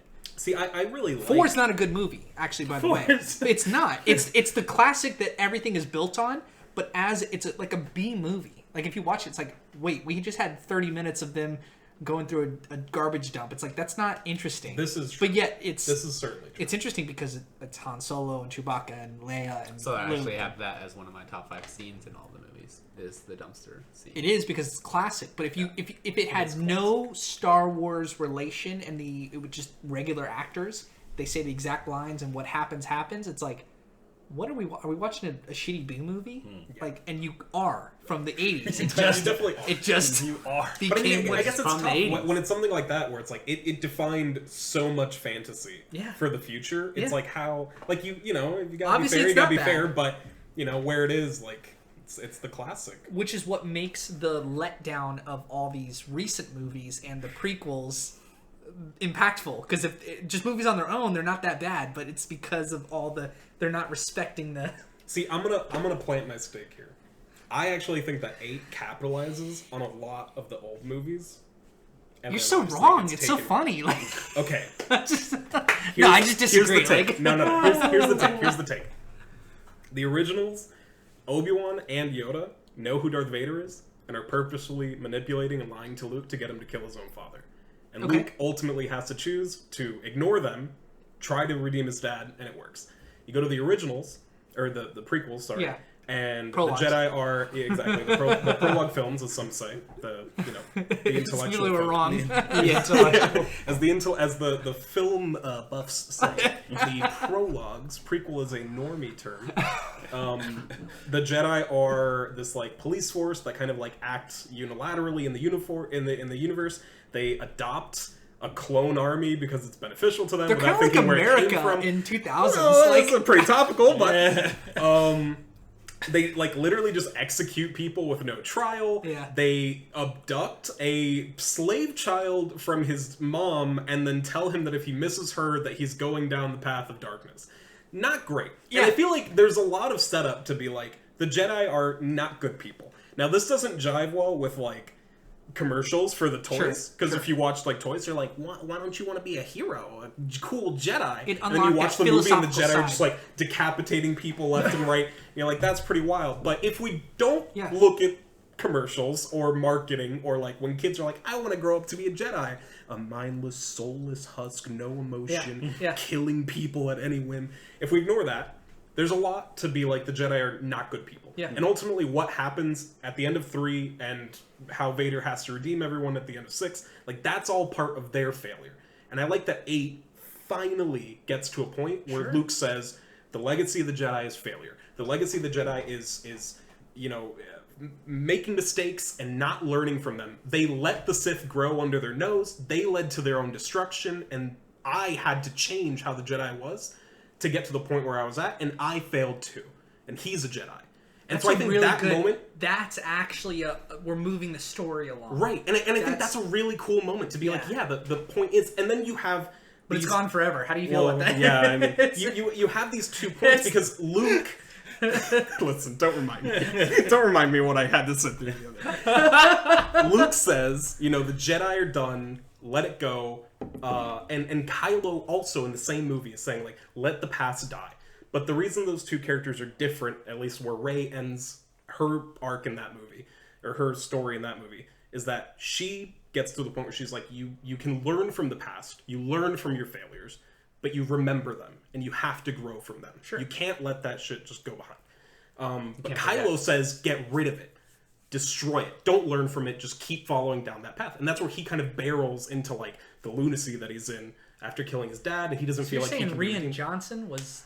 I'm saying he had something there. And I think it's really powerful, especially because there's so much in Star Wars about, again, legacy. So to have a character who's like, you're not part of this universe, but you can learn from it, or this world. She's not related. She wasn't related to the Palpatines and Skywalkers or whatever. And they're like, you learn from our failures and be better than us. And I think that's a powerful thing for a character to go through. Should have been the continuation. Yep. Right. Yep. So, and I think it's satisfying to finally be like, yeah, the Jedi were evil. One of the only true things Anakin says when he fights Obi-Wan at the end of Episode 3 is like, from my point of view, the Jedi are evil. You're like, that's right. Unfortunately, when he says that, this is like pretty close to like when Darth Maul was on the Sith and he's like literally Satan. So you're like, I don't know, Anakin. Literal devil is on your side. Yeah. Seems pretty, doesn't seem great. But I do like that. And then in 9, they were like, never mind, I'm a Jedi. And you're like, there was a lot of like scenes in 9 shitting on 8. Yeah. And just the director's... And I think that's part of the reason 9 feels so sloppy. Yeah, I don't think that's good. Because 9 is 8 and 9 at the same time. But it's JJ's 8 and 9. 9 was a damage control on the whole. Yes. That's because they have Gary Fisher. And that's what I wanted them to like lean into what they did in you with your themes. I'm serious. I think the same way all the time. When you have these, what was 8 actually, and how can we continue it onto the next movie? If you had sole control of the script, they should have taken your ideas and put $100 million budget around that and just shot it. Yeah. And that would have been at least a continuation. Yeah, but it's very near, or it's very obvious that fix it later with the next trilogy or whatever you ever want to do. 9 was damage control. They were just like, the things we did didn't work. We have to explain who Snoke is. Rey is not related to nobody. So I actually think that 9's going to be looked at pretty poorly. Yeah. Sorry. I do the same shit, so I don't care. Yeah. I think 9... I do the same shit to him, he doesn't like it, so that's... 9, so what do you think about... Shut up, let me tell you what I'm going to say. It's more interesting than whatever Yeah. answer you're gonna have. Bullshit you were Talk gonna yourself, Michael, to omnidirectional. I'd like to ask myself a question Yeah. really quick. I asked a question and realized I have a better answer. So Yeah. whatever you're gonna say, stop. I think we're gonna look back at 9 basically the same way. That it's like soulless, that it's super safe, and I think We're right. we're gonna look back at 8 Okay. a little more fondly. But obviously, I'm speaking from a point of Yeah. liking 8, so it's pretty Sure. easy to say. But if you go back, a lot I of think people Star didn't Wars like is ruined. a lot of people didn't like 5 when it came out. There's a lot of They were wrong. there's a lot of people that used to talk about how 5 ruined the franchise and how it was really dark and it wasn't Star Wars, and that's the phrase that I stick to a lot They when didn't I know read what Star people Wars say was. 5 isn't Star Wars, and I'm like, I know. Well, people said that for 8, 5 and then is I all said that Star for Wars. 9, and I was like, no, they're right. Yeah, sometimes you it's had not to- Star Wars. Sometimes they were just right. 5 is everything Star Wars. But not if you just watch 4, right? It's easy to look back What and be are like, you we have doing? 35, 40 years of Star Wars to look back at and be like, What you 8's should not look back Star on- Wars. But if you just have episode 4, which it wasn't even episode 4 at the time, if you just watch Star Wars and you're like, that's a fun space movie. You go to the next one and Luke gets his fucking arm cut off and, Han That's Solo what gets is kicked Star into a Wars. fridge. You're like, yike, bud. It's a little awkward. Everyone has arbitrary limits on what Star Wars is. Yeah. What Star Wars was 4, 5, and 6 until 1984 is when 6 came out or something. I don't know what year it came out. Yeah, it's But close from enough. 1984 and 86, whenever Return of the Jedi came out, to 2000 when Phantom Menace was released, that's what Star Wars was. And that legacy and what people thought of Star Wars is never going to get recaptured because it's ruined by whatever has been released in this year, last year. So It's gone. I don't know if I would say it's gone. Yeah. It's gone right now, but I think the possibility of them bringing it back You're is right. still there. You're right. Oh, there's definitely. They could nostalgia all this away. I don't think that whatever this next thing is, I don't think Have they done that for other movies? What do you mean? For other series, did they do that with Iron Man? They kind of brought back the character. They did it with Thor. They did that with Okay. Thor 1 and 2 were completely lost, and then Thor 3 people were finally like, I like this character. They did that with Hulk too. Yeah. Sure. Yeah. First Ragnarok Hulk was was So Yeah, it's it not was over. perfect. They could fix this. Yeah, they could fix it. Disney. I don't have any optimism that Disney will. I don't think they're fine making things for children. I mean, And it's that's tough, fine. right? 'Cause, if they Yeah. want to do that, that's cool. But that just It's means so that short term. It's it's not long term Well, it's legacy not thinking. long term for you. Yeah. But it's short term for Disney's approach, their parks, is to get someone into their parks. Right. You're a kid. No, you're right. You're attached to your mom Yeah. and dad by a leash, and that's how we're gonna kind of drag you through this movie, and that's how the movie direction went to, is spoon feeding you every, like you said, here's a problem, Here's a problem, here's an solution, 10 minutes later. And Yeah, you're that's right. exactly how they approach kind of the scene. get you into our parks, Yeah. come check out this thing, go on this ride, the ride that we have predictated for you on this All this walkable was path. planned Stay from off that the meeting. grass. Yeah. Don't climb on any of the Don't get too crazy. Yeah. don't climb on anything or touch anything, or you're gonna But buy it. it's awesome. Yeah, and you paid Which a scene? lot of money. Oh, I was gonna say the scene with C-3PO in 9, where he's like, That little mini story. It was like a short "Oh, it little. was so fast." It was like shorter than an episode Dude, it of was a fast. Netflix movie. Yeah, It they're was like, a series. "Hey, we gotta do step it." of the side quest. They give him an ending Yeah. at least. Huh? They give found him they an followed ending the at quest least. marker. And Yeah, but After 9 episodes. 9 episodes, right? Yeah. He finally gets 11 movies. Are you awake? some social skills and is able to dude. start up conversations instead of just be reaction type stuff. that What about that scene? What made you think of the that? thing, just the whole here's a problem, here's a solution. But what was so frustrating about that scene was they were like, here's the problem. The problem is we need to get this thing Resolved. Out of his data yeah. box. What's the word? Yeah, decoded or whatever, or translated. Translated. That is the word that Yeah. people it was- use it was a- every it was day. It was a stupid restriction. Well, it was a dumb restriction, but even that I can go, Okay. fine. You're like, sure, man. Sure. I'll take it. He's one of the good guys. You can justify that with Sure. he doesn't. It fine. resolves. But the thought process, they've said that and they're like, oh, but the problem is you can't do it. We got a solution for that too. we can just do a big reboot, and then of course, what was that? Yeah, turn it off, turn it back on again. Yeah, we turn it. Yeah, for a character. It's like literally, and then they were like, "We can do it, but it's gonna cost you." And then they were like, "Oh, but R2's got a backup." And then these are fake stakes. Right. But then somebody, and like you're saying, they even mention R2 in the same scene. Like you cannot think for a second something's gonna happen. Yeah, you're not allowed to. There's no rising tension of. So right. I watched a movie, Uncut Gems. Have you guys seen that? I don't think you've seen it. Sandler? So Uncut Gems. That goes against my Adam Sandler boycott. No boycott. You should watch this because it's Adam Sandler doing not Adam Sandler. I'm gonna. What? I'm gonna say I will, but I.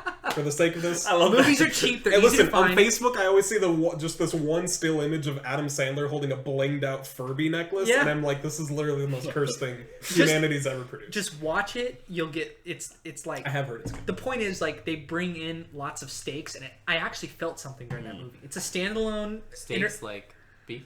Yeah. No, not steaks Omaha like beef. steak. Like Omaha steaks. not Trump steaks, okay? Oh. It was Those are the best steaks in America. the best steaks. Those were steaks, allegedly. It's like I actually felt like an emotional investment on what is going to happen, and it was kind of a thriller, like how an action scene sort of. Remember, they used to make you feel something. They used to make you like excited. Sometimes. And, like, what are this? It didn't happen. There was no tension. There was no that didn't exist. But the thing, all the money in the world, and you can't create tension. The what are we thing doing? was, in thinking back on that scene in particular, I look at it like, okay, they here's the steak, they need to fix it. Here's the steak, here's the meat, and now I was like, okay, they were doing that on purpose because they ended it with like R2's thing is not reliable, and then I was like, okay, maybe, And then when gonna bring me in, I was like, okay, all right, you've done it. And then the scene right after that, or the shot right after that, is him like, I'm taking one last look at my friends. I'm like, they're gonna do something. I was like, this is actually really sad. Like, I was like, okay, great. 10 minutes later, it's just like, plug him in, and he's good, and right back on. I was like, but why though? Why did you to really add insult to injury too? Not only was that whole thing with C-3PO and his memory lost in that movie, not only was it just like so terribly executed in the film, just because they like brought it up, bring up R2-D2, and you're like, that's obviously gonna work, and then you're like, maybe it won't, and it does. And you're like, never mind, it's just it's just really stupid. It just doesn't work. Not only is that just terrible, but in Episode 3, the King of Alderaan, after everything happens, where like Anakin turns to dark side, and Yoda's like, I'm gonna peace out. And Obi-Wan's like, also gonna peace out. The King of Alderaan has C-3PO, and he's like, wipe the droid's memory, and he's like, oh, what? And it's a joke. They just played it as a joke, because it's just like funny. Because in the originals, he doesn't remember who Vader is, so they have to mention that his memory gets wiped. Wow. And so when you think about that too, you're like, man, this isn't even the first time this happened. Yeah. And the first time was just like, LOL. And now this time, now it's supposed to be this they're trying to really make it for strong real. emotional moment that also they undercut in its they just own didn't movie. do the research. Oh, sorry. It's okay, me too. They didn't do hashtag. Yeah. They didn't like do their research on their own. No, it did feel like Episode 9. They didn't have like proper like some 18-year-old intern that watch the other movies and point out things like, that are wrong with the script. Isn't gonna work. Like, read the script, watch the you movies. think it'd be easy for Star Wars to find someone that knows every detail from you get $8 an hour to watch movies. I don't want to be like Anecdote Andy, but I read an article from Chris Pine when they worked on Star Trek. Okay. Where like he was supposed to deliver a line like on the ship of the Enterprise or also something. directed by J.J. Abrams. Exactly. That's the point. Exactly. Yeah. Which is weird. Well, this is very important for what I'm about to say. That he was trying to deliver a line on like the Enterprise. And sorry. He was like trying to deliver it, but it was like a bunch of like fake science stuff, and he's supposed to be screaming and like emotional. And then he asked JJ like, you know, can you explain to me what's going on in this scene? Because I really don't know how I'm supposed to deliver this line. I don't really know what I'm supposed to be feeling. And that JJ responded with, just say the line, no one's gonna notice. And I feel like that speaks volumes to this movie. Yep. Where you're like, oh, why would you do this? And they're like, no one cares. Just do it. Like, C-3PO's my... Dude, who gives a shit? Just put it in the movie. So no one's going to pay attention. This highly affects the way I view J.J. Abrams. Because, you know, I thought it was like, oh, like I watched Star Trek. I was like, oh, he's a solid producer. He can put to light what can put on screen cool stuff. He's great visually. He's great solid. visually. He's a good corporate guy. If you want the job done, I can do the job. I know. Don't let him in the writing room. Yeah. Don't let him in the writer's room. Exactly. At all. Don't let him make any decisions. Make No. writing decisions, like story decisions, because that's. And boy, was he! Did he have a writing credit in 9? Yeah, and that's the problem right there is that he's not invested. He knows how to make things happen with no soul, and you got to have the soul, and that's got to be in the writing room. Especially for a film like this. Yeah. For the and that's why ultimate movie at the end of a trilogy. Yes. With 8, like I know people dislike 8, and I know the reasons people dislike 8. Some are better than others. I think you have a good take. Arguably, yeah. Well, I mean, no, you've made me like 8 more because you're exactly right. I like the way they took the Force and how, like, when Rey and the mirror. Yeah, like I liked all that. That stuff's great. You know. He knows. Yeah, because Corey's. He's not very good in an audio setting. Yeah, Corey knows that. I've mentioned this before. But I have a lot of respect for things that don't insult my intelligence. And I'd rather a movie take risks and just do what it's trying to do, like 8, than be safe and not care about what they're making, like 9.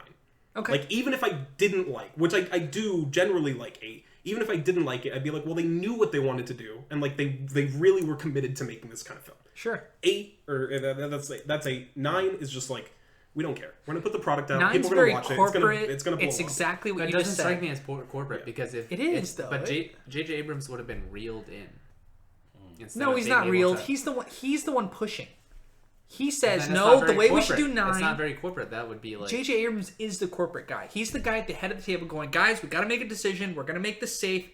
We do what works, and go.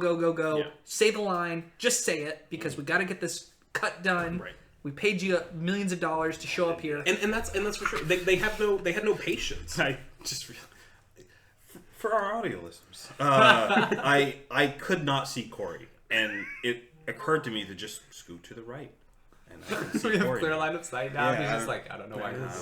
It's finally done. Should we talk about like philosophy of how we see movies, like beyond just Star? We don't have to just continue to Star Wars. We don't care about how this podcast is. There's no structure. There's no structure. For the record, no one cares. No one cares. No one's JJ, come out here. Our ongoing special guest, J.J. Abrams. Just say the fucking line, guys. Say the fucking line already. No, I guess I have a question. Was there ever a moment in you just watching movies where you kind of saw a movie that made you go, all right, I think I'm done watching movies for a while? Yeah. Yeah. And what was that movie? Thor 2. Thor 2, Yeah, really? because we're talking about it, yeah. Okay. Yeah. Why? Green Lantern, also. That movie was pretty Because- That Green Lantern's like one of my favorites. Because I like Ryan Oh, Reynolds. I was like, I thought you were about to say that movie was great. Nah. Who I ain't are gonna you? take that. Like, no I ain't one gonna likes take that side. movie. Like, No. Or Hulk. Very painful. Yeah. Hulk was Hulk. pretty bad. Not with Edward Norton, the one before that, but also Edward Norton. Ang Lee's Ang Lee, Hulk. yeah. Just all these like super big budget movies that don't deliver. Because to me, if you're spending money, it means that you really want it to work. The way you want it to work is like, it's almost like you're running a business. You want to give your customers something of value. Don't bullshit them. Don't just put out the fancy product that it doesn't actually do anything.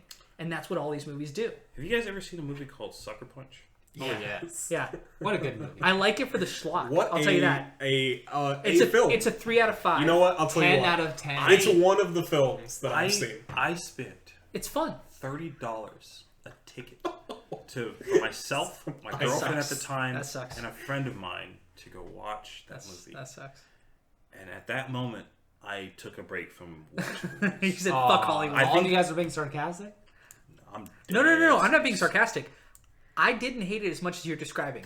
That wasn't that movie. Was terrible. Okay, why? That movie. You know it's I'm not a bad movie. I'm pretty mild on Sucker Punch, but I don't hate it. Hold on, Joe. You know it's not a bad movie, right? No, that movie sucks. I don't think it's a bad movie. I think that movie. And he doesn't, and he doesn't. That's fine. Don't put Sucker Punch is very okay. That's fine. I wouldn't put it like It's in like- the firing squad. It's like, but I'm not, wait, hold- I'm it's not like, paying attention okay. to Let me it. see what you think. It's like shitty Scott Pilgrim versus the World. No. I movie mean, was great. That's Okay, I didn't I hit. like I thought that would hit. I thought that would. See, I'm gonna give it to what is the director's name? That's what I wanted to find out. Shit. The 300 Zack Snyder? Zack Snyder. Zack I just Snyder couldn't remember his directed name. that film. Oh yeah, absolutely. So Zack Snyder is another like- J.J. Abrams. That's I makes me like wonder no- why you don't no like it. films. No, I like Zack Snyder. I hate Zack Snyder. I like Zack Snyder. You don't like 300 then either? So The what? movie sucked. Okay.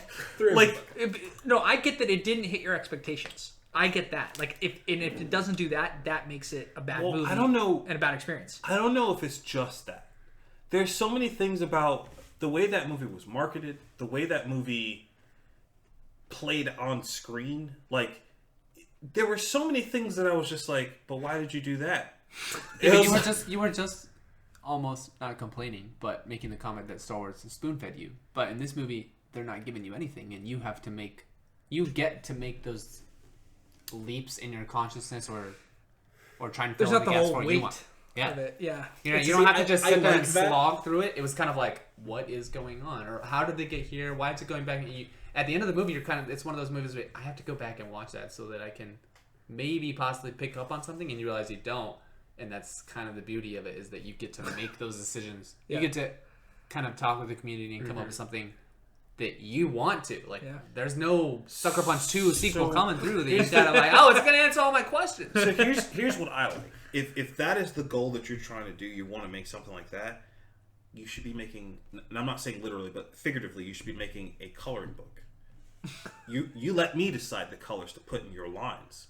That movie had no lines. It was just a blank book. Like, that was the problem. It wasn't that. I'm with you. Like, Steven's I'm with agreeing. you. you make a world, and then you like leave things open so that I can like do that. They didn't make the world. Nothing like there was no like. There are iconic scenes in that movie of Like what? the Like fight, the fight in the the trailers. in the Shogun. dojo. The In trailers. Mecha Yes, fight. the trailers. Don't- That's what you're see, telling I me. But see, I didn't you watch the shouldn't trailer. watch trailers, Joe. I didn't watch the You trailer. don't know this? Like, you should not That's- watch trailers. Well, so here's the thing. If nothing else, I appreciate that movie because it taught me something. Wait, this is a big deal. Did you watch the Star Wars 9 trailer before you went I into didn't watch it? all of them. I watched like one. I of them. watched all of them. I didn't watch. You watched all 3? What is that? 3? I'm surprised that you did. Yeah, I watched. So- I can't stay away from trailers. How dare you. really? Yeah. So And when the trailers give away too much, I just criticize the people that made it. It's a totally different department than the one who's making the No, movie. I know. So I know. why would you do that to yourself? but Stop also, doing that, Steve. It's fine. You're too much of an insight. Like, But how do you know Don't- about the movie? you don't. You go watch Oh, the with Star Wars? for the I will director. definitely Well, watch it not knowing. Star Wars, but like for a general movie, yeah. Free Guy. That movie's coming out. How the hell would I know that movie was going to be dope? Who's in it? What's Free Guy? Okay, Ryan Reynolds. It's basically. Oh, yeah, Oh, is that movie good? It looks good. So you It's just not told out me yet. it's good. I'm gonna go watch it. Or if But, you had yeah, seen it, but like if I had But not if he told you hadn't that- watched the trailer, if I had neither never of you seen the would trailer, watch fuck it. that. Like, Like, yeah. not going there. One person has to I'm just- scapegoat the yeah, trailer. at I'll be least. that And then guy. from that point on, it's In the word future, of mouth. Yeah. You're the trailer. I'm the watcher. trailer guy. I do, I'll let you I do know. agree with You you, can Joe. watch trailers and give me the feedback. You and got I'll- it. No problem. Yes, Like, no. Yes. I agree with the coloring. The metaphor I've used in the past is I like things that give me puzzles, not pictures. They're But if the perfect, puzzle is yeah. blank, I'm mad. Dude, like- and that's how I felt about Sucker Punch. They give you a little open-endedness. They give you a little, vague things. Like, But no once I one- finally put it together, I'm like, well, what the hell is this? Yeah, no one even knows like what the difference was between her being in the real world and what was happening. Like, no one even knows what she was doing. Dancing? Was she stripping? Was she tripping? Was she? Yes. They, That's the kind of thing that it left it vague enough where I was under the assumption that she was doing whatever they said she was doing prior to going into that scene, because they didn't do that. Because like they so there's the scene with the fucking dude in the kitchen where they had to like buy time, Yeah. and there's the music or whatever.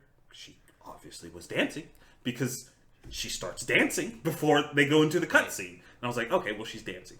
And then there's the one where what was the one where they were in the plane, and whatever that one was, I don't think they were dancing. I think they were in the practice room or right, whatever. right.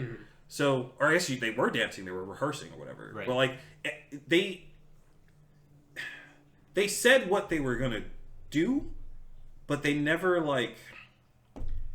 bridge those two things. Right. Also, what killed that for me, I think, was the trailers. Because the trailers never once showed you any of the things outside of those fantasy worlds. Yeah. So, when I sat down, I was like, this is going to be dope. Yeah. You got... Right. Scott, you're thinking Scott Pilgrim. Yeah, I was you wanted a Pacific Rim. Yeah. Oh. Just let me. I also don't like those movies, but Please no. Okay. I'm sorry. I'm sorry. Can't believe you just brought those up on this podcast. We'll scrub that out. I don't know. Like I'm all for spectacles and whatnot, but like if it's gonna be a movie of like where the spectacles are the focal point, let them be the focal point. But I don't know what the focal point of that They were the focal point. I don't know if they were. The fantasy scenes were the focal point. Were they? Yeah, those are the scenes that I remember. Am I The rest of missing- it was kind of like I can try to analyze it if I want to, but the visual appeal of watching those fantasy scenes was fun for me. Yes, they were fun to watch. It's just when I take those fun action scenes and try to tie them with what I think is the overarching story, I can't, because I don't know what that story is. Like it's very messy to put those two parts of the movie together. How do you think Poe became a resistance fighter? Excuse me. Well, luckily I read the comic. No, he started in Sucker Punch. True. He was also in Ex Machina, which is a real good film. Yeah, Ex Machina is awesome. Yeah. We've talked about that. Actually, we haven't done a review on it, but But all we right, haven't let's get watched- Steven we in and haven't we'll watched it talk about recently. it. Yeah. Quick fun fact: when I went and saw Ex Machina, I never heard of that movie. I That's the best. Yeah. I went with a group of friends, and when we walked out, I was like, "Wow, that was actually like really, really good." And the guy next to me was like, "Oh, that was kind of trash, bro. I feel bad I paid money for that." I was like, "What are you talking about? That was great." And he was like, "I saw the trailer, and I thought it was going to be about a dude being chased in a maze by a robot." And I was like, wow, that's a bad take. That's a bad take, dude. And you were excited about that movie? Yeah, and they were not like, this one? I want the Robot Labyrinth chase movie. I've never seen Ex Machina, so I have no idea. Oh, you're missing out. Well, you're missing out. And it has Oscar Isaac in it. You have all of our numbers because we're going to send you a top 10 after this. Yeah. Okay. You're gonna be inundated in so, movies. Joe, you've said before, like, you aren't, like, super into watching all the top 10 movies of the year. Like, you don't have, like, a big repertoire of movies you've watched, like... I don't, and you can blame Sucker Punch for that. Because honestly, prior to that, I was in the theater like usually every week, every other week. But that movie, you went fucked fuck me. this, like, yeah. I was just like, yeah, I don't know if this is worth it anymore. I could spend money doing literally anything else. So like, I just stopped watching movies after that. If it makes you feel better, Zack Snyder also killed my childlike wonder and just threw me down the path of cynicism also for Watchmen. Wow. I see. Yeah. You and I are going to disagree. I'm an unbelievable fan of the comic, and I don't want to be the. Well, I don't want to be that guy. Let's do one of these about talking about that. Sure. Yeah. Sure. Absolutely. I'll have to rewatch it. But God. No. About the thumbnail for that episode Oh, just sure, appeared. sure. on Yeah, the there it channel. is. Yeah. Sorry. Me and Steven talking about Watchmen. I'm breaking the fourth wall. Yeah. Sorry. I don't know. But yeah, when I saw Watchmen, I felt like Zack Snyder made a movie without caring about the subject matter, just because he thought it would look really cool. And I feel like he makes a lot of movies. That was actually the best trailer of all time. Watchmen? That was a good trailer. Watchmen. I is- remember good that trailer. I've trailer. seen that movie, but I don't think I've ever seen YouTube the it. trailer. Did you like Batman v Superman? Not really. Not mostly because like they I liked it. They do. What? I liked it. It was a good movie. Holy Corey shit. agrees with me, so I've got him on my side. It's one of my favorites. It's I a feel like, good I've movie. been brought into a trap. Hold on, let me. I'm People really- call me I- a contrarian, and now I guess I'm I'm not even trolling. I like the movie. Everyone's right. I even the bad parts. I was sitting in the theater and people next to me were laughing, and I was like, "Screw you! I like this." Here's what I'll say about Batman v Superman: there are good parts. You really got to dig through the shit, but there are good parts, and I think the Martha scene is good. Me too. It's done kind agree. of poorly, but I didn't think care. it's good. I didn't care. I think it is good. I don't didn't- understand it why lost people a lot were of people. so I don't upset know about why that. either. Because it was like they're like, oh, because his name is the same. It's like Yeah. their names have been the same for years. So like, why is this like? But it's like it's crazy to me to sit through this movie that's like general, like for at least for me, it's like mostly just trash. And then we get to a moment where you're How like, dare you? okay, well, Batman and Superman, they're like ideologically opposed, allegedly, in this film. And like Batman is like really scared by the idea of someone who's like so powerful that they can literally make every decision and no one can stop them. That's really threatening to a person who's only a man and who's reminded that he's only a man all the time. So he like finally gets the upper hand, and he's like finally about to kill, which is like his only rule that he like never breaks, except in that movie where he blows up like a ton people. of times. Yeah, let's pretend we're in a universe where Zack Snyder cared about the Batman rule, and you know We're not in that it's something universe. he generally doesn't like to do. I guess Yeah. maybe if he's not looking, he doesn't care. But he's gonna murder someone, and Superman says the name, and this is where I think maybe they fucked up. Is maybe they shouldn't have said Martha, but it's something to the effect, you know, Martha, my mother, and it humanizes this person, and he realizes that he's becoming the person that sent him down the same path. He's becoming the person he hates. He drops the staff, whatever, and and I'm like, that's great. All that works. And then people fucking three heads, bro, walking out there like, Martha. I'm like, Yeah, what the yeah, fuck? yeah. Like, that's fine. You sat through everything else, and this is what that's you're gonna at the end. complain about. It's unbelievable. The best part about that was when they had the music coming and Superman's coming out and he's fighting the bad guy and Doomsday, yeah. And I just liked horrific, that. by the way.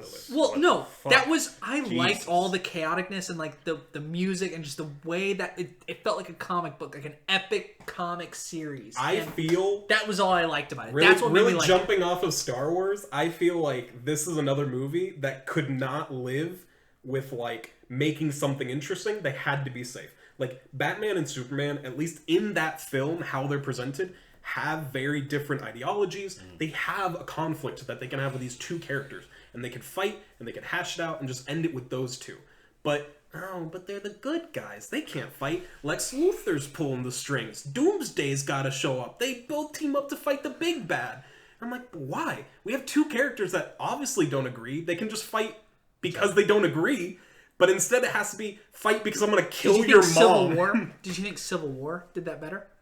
Oh, for sure. Yeah. For sure. Civil War probably did that Have better. you guys I agree ever with seen? that. Yeah, Have absolutely. you watched any of the animated movies like Batman Which one? vs Superman? I don't No. remember. I've seen some of No, them. never. I don't remember the Should I? name of the movie. Yes. Yeah. Because Okay. DC Okay. does some good animation. Because Yeah. there is a Justice League movie. was really good. Yeah, there's a movie with Batman and Superman where they do fight at they're both way older. Oh, The Like, Dark Knight Returns. was that Yeah. where he like It's like old. That's by old Frank Superman. Miller. old Superman, old Bat. So that was Sin what City. they should have built 300. to. Like, and I think they were like, but Marvel's doing their big fucking thing. We got to do our big fucking thing. And it's like, no, you don't. You can just actually develop these characters, Yeah. and Absolutely. then pay it off. Because the way that animated one did, That's Justice League, where you yeah. built up with but no, they didn't even no build up. Yeah, they didn't even like Yeah. bother. Yeah. Like it was just they didn't make anyone care about the characters. Yeah. And granted, Except for my girlfriend about Wonder Woman. of course, yeah. Why does she get to be up there? No. The opposite. I love her up there. I don't care about like Superman looks good, I guess, but she gave me so much shit when we went to Star Wars, and I sat down, and so we watched. I in that dragged theater. my girlfriend to Star Wars, and she has no like, interest. "Fuck." She watched the old ones with me and like placate me. And she was totally not interested. She was Most like, of the "Oh, that theater, was great." The ambiance of the theater, I felt like most people didn't really like want to be there watching the movie. Great. They were Anyway, dragged along. It was Most like of the the theater was best dragged way to along. It was in a our week theater. after we saw, like a week after it came open on a Saturday. Anyway, so we sit down, and I told them before we left, I was like, I'm not going into the theater until probably 30 minutes after the start time because I don't want to see any trailers. I don't know what trailers there are that are going to be there. But I just don't want to see them. Yeah. Okay. So I end up going in with them, and I'm like, I'm not going to wait this time. You know, maybe I missed the good ones. I literally sit down, Wonder Woman. Sit down again, and what was the? It was 1917. Yeah, no, Wonder Woman, and then there was another trailer right after that I just like Black turned and looked at Widow? you. Yeah, Black Widow. Yeah. Right That's back what it to was. back, and I turned and looked at Michael and Joey sitting there. And she's like, "Well, you can leave now." I was like, "It's already too late." You know what he did? Spoiled everything. Corey cocooned I himself. just- yeah, I he just put put on my his hood. hood. I plugged tried his- to block out all sound. I'm there for the trailers. I'm like, let me get them. Why? Yummy. Why? I don't know. You're gonna It's- watch it. I'm You're very not. impatient. Oh yeah. So trailers, I literally You, went just, and you watched like the trailer. something. I want for something to 9. speculate on, to think about, Yeah. to make the better movie than the director. I watched the trailer for 9. It literally showed all the Yes. visually appealing But scenes. that's where I think 9 is again a movie where they could not stand with how people reacted to 8, and they were like, we have to change it because like 9 has no patience. They should at have all. They should have doubled down on, to your point on 8. Yeah. you hated it, we'll still double down on it and resolve and we'll those. deliver on what we built up. Now you actually have a trilogy, as opposed to whatever the fuck we have now. You have 3 movies to tell a story. If the story is weird and unfinished in the middle one, it's a fucking trilogy. Yeah. Empire Strikes Back was kind of like that, though. Empire Strikes Back was kind of... It took it way on another level, and they just happened to resolve. I mean, that's why when people would complain when 7 came out, I'm like, we have 2 more fucking movies in the story. You guys are complaining. No, we didn't. Know who's related to who? Yeah, we have... All right, I mean, yeah. I don't know if we have 1 more movie or 4 we got more 3 movies. We still have 9 left. We have infinity left. We're not going to stop. It's going to be Star Trek level, like how episodic it was, but that's going to be for the movies. Like, it's just going to be... I hope so. We're going to have 27 Star Wars movies before it's done. Before I'm dead? Oh, they're going to keep going till before you're dead. Well, I'll be dead. Or till after you're They dead. will keep making it forever. For our entire lifetime, Star Wars Wars is a brand will be rocky- ruined. Oh, yeah. Star Wars is such a complicated franchise, though, because you look at, like... shouldn't be. The first one's like, wow, Shouldn't game be. changer. The second one's like, wow, even better. 5 is like, wow, this is even better. This is amazing. And 6, No, at least for 5 me, I'm made like, it. 6 is like, okay, 6 is good. It's a lot of the beginning and the end of the movie, and then the middle, I just kind of, my eyes 6 was turn white, fine. and I just It was pretend I totally didn't see it. I literally, I can't, I'm like, oh, Jabba's palace, and then the Death Star. Nothing else happens. Yeah. The rest of the movie doesn't exist. I don't care about it. Yeah. And then you're like, oh, it's good. And then the literal person that made the most, like, influential trilogy of the time comes back, makes, like, trash, then trash again, and then, like, the dude that made Samurai Jack comes out, drops, like, the hottest miniseries ever on Cartoon Network. You're like, wow. And they're like, now we're making a 3D animated Clone Wars. You're like, no, wait, what? And then they make 3, and you're like, three's okay? And then it's like, it's so fucking chaotic. Steven, I think the jump off is between the main canon, retain the main audio viewership audience, and the Clone Wars. I think you're right that the hardcore fans jumped into that, but I think they lost the mainstream, like, 80% cutoff rate. for Like sure. nobody or like my brother, who's he's 17 now. He watched the Clone Wars a couple of years ago and told me I should watch it, and because he had seen episode 2 and 3 in theaters. And you're 11, 12 years old, and now you're watching Clone Wars. And I, hardcore Star Wars fan who went to every premieres the day it came out, like episode 1, 2, and 3. Which is crazy because didn't watch it. I just missed Clone Wars. I was like, oh, that's really... I should have watched it knowing all the lore that comes out of it. But I played all the video games and everything. Or, a lot of them. That's fine. Jedi Order. Fills out. Jedi Order was awesome. And there's so many good video games. Not Jedi Order. Have you played them or no? I haven't played that many. I haven't played any good Star Wars games. I've played all the really shitty ones. Yeah. KOTOR. The first game I had on the Nintendo DS was Episode 3. It was like a side scroller. The movie, like it's basically just a... Episode 3, the movie, the game. I played on Xbox the Obi-Wan. Star Wars Obi-Wan. Okay, It's all about Obi-Wan. And it's all episode 1 That's not scenes Was it broken good? down into a game. No. Yeah, No. it doesn't sound good. Yeah. Horrible. Lego Star Wars. Do you remember like being a kid going, this game's shit, and like it's designed for you, and you're like 12 years old, you're like, I'm prime time, ready to consume almost anything, even if it's shitty quality, if it's good, and You also had to, this is bad. buy the game, and then GameStop wasn't really a thing then. GameStop was a thing. GameStop's always been a thing. about It wasn't. so I was it wasn't as ubiquitous as it is. Yeah, I knew Is that. it I, like ubiquitous Toys now? R Us used to be like the. You'd be like, oh, let's go to Toys R Us, Yeah, or to let's get go all of to our Radio games. City. Steven, how old are you? 26. 26? Yeah. I'm 27, so like we're basically the same. But I mean, like when I was a kid and I wanted like a video game, like we didn't talk about like GameStop either. No. It was like Toys R Us, like You almost knew what you exclusively, wanted like already. Best Buy. I went to the mall and went to GameStop when I was a kid. I wish we had Games. more demos. EB Games, EB yeah. Games What happened? existed back then. They They're exist. not a thing. No, I think they were like bought by GameStop. So like, GameStop's in Canada are EB Games. They're like the same company. It's all Steam now. Yeah. Like Well, for everybody PC. gets everything off Steam. Not for your consoles. Nintendo, Okay, PlayStation, you're right. Xbox. You're What are you right. talking about? Digital, I live in a PC We world. live in a PC world. Digital media Yeah. is the new thing. Yes. Sure, Yeah, sure. for sure. PlayStation Store or whatever it is. Right. Xbox Live. Xbox Game Pass. I play Game Pass. Yeah. It's good. Yeah. It's good. Did you play Outer Worlds? Outer Worlds, yeah. I haven't play played that? Outer Worlds. Yes. I played Outer Wilds. Yeah. And not as a mistake. Yeah. And Outer Wilds is like one of my favorite games. Dude, I've played. I It got seems really cool when I got play screwed. I got Fallout.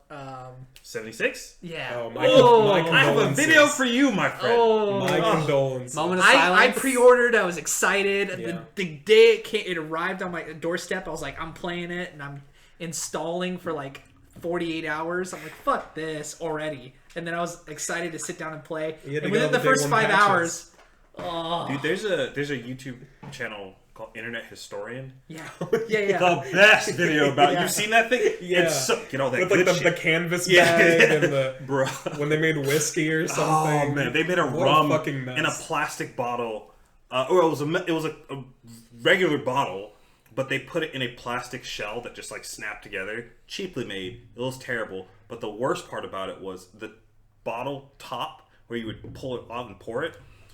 The top of the glass was in there, but around it was also the plastic. So you couldn't pour it. You legitimately crack couldn't. the shell open. You had to break this thing to get the rum out and then pour it. And it That's a definitely good was analogy. marketed. It's It so definitely bad. looked like just Oh, a man. glass bottle with alcohol in it, and they're Dude. like, actually, it's just a protective Dude. shell for a regular bottle. It's a great video. You gotta watch it. It's It is a great so video. good. I'll watch it. Yeah. I mean, you played 76, so you have You've first-hand lived knowledge it, yes. Unfortunately, how they fucking destroyed everyone with that. God, game. so boring. Like, Yeah. how could you be What a so game. hyped and not deliver? It's What like a game. it just sucked. I mean, they are using an engine from like 2005. Just stop or using something. that Fallout engine. 4, and Just please Yeah. get a new engine. Well, they're using they've Well, been using Fallout the 4 was good. the creation engine. I Yeah, think is that's what it's called. Since like Morrowind. It's or so something. bad. What would you say like your favorite video game is? Like just we're going there. This is a tough one. Yeah, we're going there. So- Just you can name Welcome five. to episode 9. Yeah. Welcome to episode 10. Your favorite We've- video game. Yeah, we're slicing this in. Yeah, for we're- more content. So, up to a couple twofer. years ago, it was the Kingdom Under Fire series. No one's What the fuck is that? exactly. Yeah. No, you've actually you already played told me those? that. No. I watched a video of you Yeah, that's talking right. about it. But we both we ran into the trap card. Yep, it's okay. Because we were both like, huh? And you're What like, the no one's fuck? played it. No I'm one's like, played yeah. that That's your thing. That's what you always say every time you talk about And this. he was right. Yeah. But there was a game that beat that recently for me, and I remember saying it. And Is it real time strategy? Path of Exile. No, it definitely wasn't that. That's Corey's favorite game. What a game. That's all he's been doing the past couple of days. What a game. I hear that's free to play. Yeah. So I put like 1,000 hours in Warframe. No, this is a no judgment zone. This is a no judgment zone. I like this guy now. He's great. I too have put over 2,000 hours into Warframe. I'm not I proud put of most of 3,000. them, but I've definitely put the hours I've in. never. It doesn't work on my Only computer. 2,000 up? Just Only Do you have 2,000. 3,000 hours in a game at all, Michael? What's that League. game? League of Legends, you have 3,000 hours? You can't. That feels bad. You can't prove that. I mean, probably could. No, actually, Can't- no, those no, are no. fake numbers. Those are No, the way to I actually can. Okay. I checked a website that they showed me how many games I have, and they calculate it. How long you were in the game? Oh, I used to Yeah. do that for Destiny. But you used to I 50% could, put in like my PSN AFK and say because you were how long. just done with the game. Yeah, I mean, I alt tab, but it still counts. I mean, I don't know what to tell you. It doesn't Yeah, count. AFK, yeah. 3,000 hours. You can Easy. subtract You 3,000. get to rack up some more hours, so you can just Or like 300. intimidate people by being like, "I'm a professional. I was AFK for 400 hours." Whatever. It's. What about This like? is bothering me so much. I can't remember what it is, and I know I love the game, and it's a newer game, and I was like, oh, this. XCOM. Oh fuck no! Is it a computer game? I played it on the computer. I don't think it was a computer game. Is it like last 10 years? Rome Total War. I don't know. This is I'll 20 just talk questions. to you Warhammer. about like Kingdom Under Fire. So it came out around the time that The Witcher? Huh? The Witcher? No, definitely not The Witcher. What do you mean? What is that? Which is Yeah, great. He's dropping bombs. Which is phenomenal. Don't Definitely get me not The wrong. Witcher. It's definitely not The Witcher. Definitely not that shit fucking Breath of the Wild fucking bullshit. No. It's not I'm that trying to good. get him. He loved Witcher, and I'm trying to get him to play Breath of the Wild. that game. What a game. Oh, Top 10. Easy. Top 10. Easy. Easy. Breath of the Wild. Oh yeah. Yeah, I put it in top 10 for sure. Not number one though. Fuck Not that number shit. one. No, so the thing is, you guys have not had the glorious like. I want to hear about Kingdom Kingdom Under Under Fire. That's I want to true. hear about you're the Kingdom only Under person that Fire. ever bought that game. Probably. Well, that's not true. I did play one person online before the servers went down. Whoa. So, 2 sales. yeah, not a 2 good sales. They sign. did Only it. be one. So, the best way I can describe it is it's like an RTS, but with the action of a Dynasty Warriors game, but the strategy of I don't know what I would compare that with. Chess? I guess like the strategy of Fire Emblem. That I put it those three things together. So it's like a tactics slash But it- RTS slash Real-time Slash. fighter. yeah. Like, Yeah. Yeah. but Interesting. it's what is that? Kingdom Under Fire 1. That's the very first one. Fuck Yeah. that. Oh, I you're never talking- played that. You're talking about 2. Two in the No one series. is You safe. just said this No the best one game. is safe. Literally never played that. Not even Kingdom Under Not Fire. even Kingdom Under Fire. Can So compete with Kingdom apparently, My favorite game. Fuck So I'll that. be honest with you, I did not know that existed. So Kingdom Under Fire 2. yeah, it's In that literally the series. first one. Oh, For audio listeners, the When did that cover come image out? is just a very lewd anime. Do girl. you want more water? No. Okay. But basically, Let me know. it released on the original Xbox, and I to this day have Were not. you just 12 years old, just like playing it, just thinking this is awesome? Well, no, I purchased an original Xbox like a few years ago and found that game, like the physical copy of it, to play it again. Like it is just a good game. I've yet to find a game that has as much detail as that game does. You're never going to. Probably not. I Why- realized why that with won't Oblivion. you? Because it's too expensive to build something like that now. When you can make a game with a battle pass and throw it out there and people will eat it. Have you played So, like, Dynasty Warriors recently? Nope, those games suck. But but what about if they were Gundam? still bad. But what about if they were Fire Emblem? Well, what about if they had Zelda? What if it was Skull Kid Yeah. instead? But no, like there got me this were time. intricate things like your archer units or range units would fire worse if they were fighting or shooting into the sun. Like your cavalry units who were doing charges had would hit harder if they were coming down a hill. Yeah. Like what fire spread in the direction of wind. Like you could set anything on fire. It was just a very open-ended game, and I found myself being like, "How do I do this? What I do year this?" did it come out? Do you think it was 2000? I had to have been maybe 12 or 13, so 2000 and Was that 12 years ago? no more than that. I'm old. This is our podcast. You can lie. You can just That's say true. whatever You just age throw out you a are. number. I don't How care. old are you? I We're used all to- 14 years old. Two. I'm actively trying to embrace my age. Yeah. I am That's really 29. healthy, Joe. What are you wondering? When came out? Kingdom Under Fire 2. He's Heroes of 45, Crusaders. so Yeah, I'm 57, so Kingdom Under Fire 2 Reloaded. that's the case. don't type I'm pretty it. sure it's like 2011 or 12 Because or something. this said 2019. I was like, yikes. So that's Kingdom Under. Oh, that's why. Because Kingdom Under Fire 1 is not the name of the game. Remastered? You got me. Kingdom Under Fire 2 is a fucking abomination. Because I was so excited for that thing to come out. Because it's been out in Korea for so long. This is a roller coaster. Yeah, no, I'm sorry. No, it's fine. So there's Kingdom What's Under the Fire game 1. that you like? This is better than anything in episode 9. Kingdom Under Fire. Kingdom Under So many Fire. twists. There's Kingdom Under Fire, which is that game that I didn't know. I should have. What's the known game you existed. like? Kingdom Under Fire Heroes and Kingdom Under Fire Crusaders. Those are the two. Are they two separate games, or Yes, was it they're two separate DLC? Two or separate something? games. Two. And was it 2007 that we're talking about, or 2009? it has or... to be like 2005, September 20. Okay, all right. Wow, that's like I was That was a 15. date. Warcraft 3 level. Yeah, that was like, a date. Yeah. Wow. Holy crap. But yeah, I That don't was know. like 1 That year game before must Devil May Cry suck 4. now. It probably looks like shit now There's for n- sure. Could you Oh, it give it? looks like shit already. For all our viewers, Yeah. Yeah, that's an Wow, anime. we're I know gonna- it's kind of tough to That is an sell anime that girl. game. I've given up on selling it. this is So this if you is gave it- post Halo. If you gave it Sure. to a 13-year-old kid now, would they like it? If they played RTSs, they would. Okay, I There's respect. no dancing. There is no dancing. God damn it! The it's thing not- is, Y'all missed that too. Steven put an L on his forehead. Yeah. what's frustrating me is there was a moment to when I was Smash Mouth. streaming that I was like, "This is better than that." This game that I was playing, Sure, yeah. and I can't remember for the life of me what that game was, and it's driving me so That's the point, nuts. right? It's pissing me off. That's the dude. point. It's probably Sekiro? a good game. No, No, Sekiro is actually a good game. Anthem. That's a really good game. No, that game sucks. He's like, ah. Steven, what's your Steady boys. you like? I got yours? normie takes. I got Dark Souls, Breath of the Wild, Super Metroid. There's some like normie ones. What's Super I got, Metroid? Which one is that? Is it on the Wii U? The Is it- Super Nintendo one. Okay, so that's the old one. Yeah. Okay, Yeah. they It speedrun holds up. It holds up. You go back, you play Super Metroid. It holds up. I'm just not familiar with Yeah. the series. Yeah. That's a good one. Yeah. I play a lot of indie games. Like a lot of. I love. What's a good I one? love indie games. Celeste.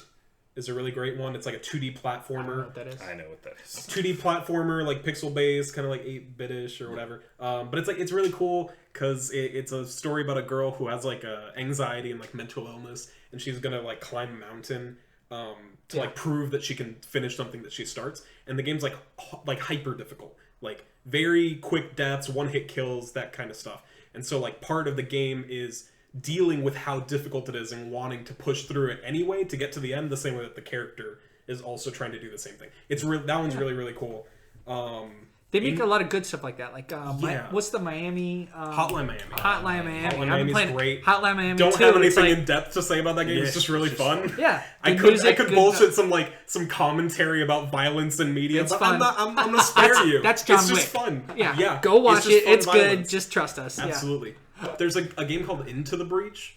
That's a roguelite tactics game where tactics like Advance Wars or Fire Emblem, where you move your units around the stage and like whatever. But all the enemy units show you their actions while you're deciding what you're going to do, and you don't lose. Well, you do lose if you lose all your. It's units. sort of like chess, kind of, where you know what the actions, what possible. they can do. Yeah, but so they're always committed to what they're going to do. But the goal is to protect the cities that you're in, not necessarily to kill all the enemies. So you get like a turn counter, and then it's like you have to survive for 4 turns.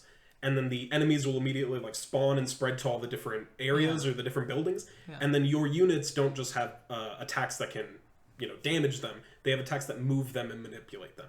So you can like walk up with a mech and punch an enemy, and it'll push it out of the way of a building. And so when they take their turn and attack forward like they were going to, they just miss. Or you can push an enemy into another enemy and force them to attack into each other, or you can push enemies onto their spawn points to block spawning. It's really, really good, just like tactic game design that I've never seen before, and it's just really fascinating. I don't know if you ever played FTL. That's another one. It's by the same people. I've just watched so many streamers do it, and I haven't actually played FTL it. is so would you recommend that I like buy it and kind of learn FTL? it? Yeah. I remember that game's like $1. God damn it. You can probably get it for like $1 on sale. Do you have it on your phone? No, Yeah, You've just been over here in the tank? I I thought you fell asleep over there. And I was like, I know I played it. I remember what it is. I'm not going to... I'll come back to me. No, Joe, say it. No, I don't want to... I said like 5. You Too say late. it. Yeah, you already. You gotta say it. Dragon's Dogma. Oh, Okay. That game is so goddamn good. Holy my shit. girlfriend got into that one. Dude, I have never played anything like it. Like, it's so good. It's like better. It's way better than like the Elder Scrolls series. It's so good. Like, That's a big deal. it is. That's a big statement. Like, that is a statement. imagine playing It's a bold like call for 2020. it came out in like 2011. Why is this so much better than So Elder Scrolls? it has really cool branching stories that I think the Elder Scrolls series has lost. Like if you compare Oblivion and Skyrim, Morrowind's always got a special place. It might be on my top 10 somewhere, but I think from Oblivion forward, that game has just been on a downward tick. Like You don't like Oblivion? it's not bad, but it was the beginning. Like it was the beginning of, I think, is the end of Elder Scrolls games. What about Skyrim? Skyrim sucks. I played it. I've modded the crap out of it, but that game sucks. Like It does. It's the best sucky game. it is the best sucky game. That's Yeah, the most perfect. factual thing I've heard. It is the best sucky game. I remember. the best So bad game. I played it. So I played it about 4 years Yeah. after the hype, Yeah. and like God. I was like, "What is this game?" And I played it, and I was like, "This game, for being as awesome Yeah. as it's rated, kind of sucks." And I love it. Yeah. Like I love the game. It sure is held down by not working most of the time. That's the real problem because you're like, it is a good game. It's it just great. doesn't work. It's like it's the not best great. action film without soul. Yeah, Like, Yeah. But so the action films I like are Mad Max and John Wick, but both of those I feel like have soul. Oh, Mad Max. And so is- I don't want to loop them into Skyrim. Yeah. We're gonna talk about that too. But like, what's an action film that So you like just is wanna- just so average that I just am like I don't care about. Yeah. That's what Skyrim is. Yeah. It's like a good action film I don't give a shit about. Pacific. Pacific Rim, sure, whatever. Like Sorry, I should Marvel have said it. films. Marvel films are kind of like that. Skyrim's Yeah, like that. sure. It's like, oh, this is the AAA, awesome. Oh, yeah, yeah. Don't give a shit. Just grinding through it. I don't put any of my soul into it. For a long time, Marvel films to me were just like I think they've actually gotten really good now. They've gotten but better. they started with just like, come get your bi-yearly slop, you fucking pigs. Yep. And I'd just Yep. come up and they just put the tube down my neck like a fucking goose and just And I pump felt in. it. I was And like, I'm I know what you're thanks for doing. Ant-Man. And I'd waddle. Fine. Yeah, Didn't care it's about just it. something to do with Yeah. me and my girlfriend on a Friday night. Let's just go. Like, all right, we're gonna go watch the next fucking Skyrim movie. is It worthy released of in the criticism. same year as Skyrim. Now I think about it. 2011. Dragon's Same Dogma. year as Dark Souls? 2011? Yeah, I think so. Yeah. Yeah, like probably just got yeah, it definitely just pushed down by two other and, pretty big RPGs. Kingdom of Amalur, I think, was another game that came out that same year. Should I play that? Oh, 2007. That came out in 2007? Yeah. Kingdom of Amalur? Yeah. Reckoning? Or the first one? I think Reckoning. Reckoning came out in 2007. I want to play it, but it got overshadowed. I don't know. by- I don't know. I've seen so many people say Anybody it's so can good. Google this, so it doesn't matter. But That's literally what I'm doing right now. Which Dragon's Dogma, Joe? Dragon's Dogma You're like is just 10 minutes I think behind. it's only one game, but it was put on And- next gen yeah. consoles with a subtitle. called Dark Arisen. Yeah. That's the next. So gen one's release. just a port. yeah, but I would assume Dark Arisen's the better one. yeah, it just has all the DLC and Cleaner everything. It's, DLC. so the thing about that game, imagine like playing a game like Skyrim, where there's dragons and all kinds of crazy creatures and whatnot, and there's a really cool story that has a pretty good ending too. But like you can climb shit, you can grab onto enemies. There was a fight, a boss that I fought where it was a dragon, where it has the whole Breath of the Wild system where you're holding everything, you have stamina. But like Shadow of the Colossus. Yes, yeah. Okay. Like Yeah. I grabbed onto this. Yeah, there's a game that you should that's try okay. if you haven't played Is it. it Pray for the Gods? Yes, it is. I got it on my wish list. Dude, I'm I've about literally to been buy it streaming it the tonight. past 2 days. Oh my god, it's so I saw it was on that sale on new? the Humble Store, and I was No, like, it came out in January. boys, this we're year, about so to it's go not that in. new, but it's so good. January of 2019. Yeah. So that's not this year. Last We're year. getting You're it. right. Gotcha. You got me. Thanks, Dad. Thanks. But This is reality. yeah. I guess I'm down Yeah, for I- believing in time now. There's this whole system where you have these like vassals that are like NPC characters that follow you around and they do whatever you tell them to because they're basically like humanoid husks, like that are interchangeable, like souls that you can just move around. Yeah. And the cool thing with that they added with multiplayer was you could make your vassal, I think is what they were called, and give them weapons, soup them up, level them up, and all that stuff, and then you can upload them. And then other people can go into that world and take your vassal with them and take them along on your adventure. And while they're with them on their adventure, anything they pick up, they can bring that stuff back to you. So like there's Is this main gen console? Or... it was released on main gen console. That's an interesting It's idea for wild. console. Yeah, it was so cool because like you had like it didn't make any tier list of like, yeah, this is like the best fighter class vassal that somebody made, and you could tell because everyone wanted to use that person and it had really high stats and you're just like, oh, this is cool. And it made like this weird metagame to the game, but Sure. No, those are fun. Like that's Just kinda the like, core gameplay That's kind was of like The top Witcher. class. The Witcher 3. Yeah. Like that. What's the card game? Gwent. Gwent yeah, has become. yeah, its own game. Yeah. Like, people play that game Dude, for some reason. I'm the person who went on Witcher 3 and started to play it and got totally distracted. And Really? Just went for Gwent the entire way. Like I played it in 2, I played it in 3, and I said, I'm done. The card game is actually really good now. Really? Gwent. Yeah, try it Yeah. again. It's like I'll a give They Hearthstone changed level. it. They like revamped it. Yeah, try it again. I'll try it again. It's playable. It's playable. Yeah, there was just so much where I was like, I don't know what any of this means. Have you played Horizon Zero Dawn? Oh, that's Game's a great phenomenal. Is that your top pick? That's probably top 5 for me. Yeah, That's a really good one. That's a great game. You got it for $5, right? $15. That's a good deal. Complete. 15? That's still a good Yeah, deal. still insane. Oh, Complete Hollow edition. Knight. Hollow Knight. has Hollow such a- Knight I'm is playing through one it right of now. my Yeah. favorites. I Why? love What makes Hollow it Knight. good? Can you tell me? I don't know how to put it into words. I think I always go through this this. Is it Mario Kart level? Like not Mario Kart. Super Mario Bros. Level where you're exploring each level and kind of jumping, and the way you're jumping, that's the feel I got after 3 hours of playing it. Yeah. Am I wrong? got a feel of I the mean, game it's after definitely. 3 hours? I don't. I don't I want to got, be that I got guy. maybe 15 hours into it. I don't want to be game reporter guy, but it's like a 2D Dark Souls. Okay. But it's just, I Okay. really, Got it, boys. when I first played, yeah. We got All right, it. turn everything off. I always go through it with like Metroidvanias, where initially it's really difficult to get into it, but once you get into the swing of things, Like, you know, they're usually pretty enjoyable. I played through Guacamelee last year, which is actually a pretty good game. I'm just like, even though it's like it's meme city and it's like kind of shitty because that. I'm playing through Symphony of the Night right now. I played through Bloodstained Ritual of the Night, which is also like a Castlevania type game. So I played a lot of Metroidvanias in a very short amount of time, and Hollow Knight was within that. And none of them grabbed my attention the way that Hollow Knight did it. Like, that world is so like delicately constructed. It's so interesting.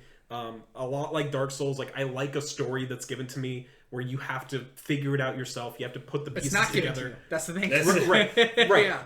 And it's just really fascinating. Like, I love a game. You have to read the items to know what's where you have to notice stuff. Like, you go into an area and you see something, and you're like, that just looks cool. Is that and then thing? later on, you start hearing stuff, and you start putting it together. Like, oh, I think I know what that old thing was. And Hollow Knight's just, it's really fucking cool. It's really fucking cool. And when I beat the game, I was like, I need to get the 100% ending. I need to go back, do everything.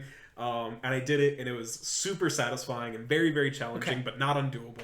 And I bought it. I played it a little bit.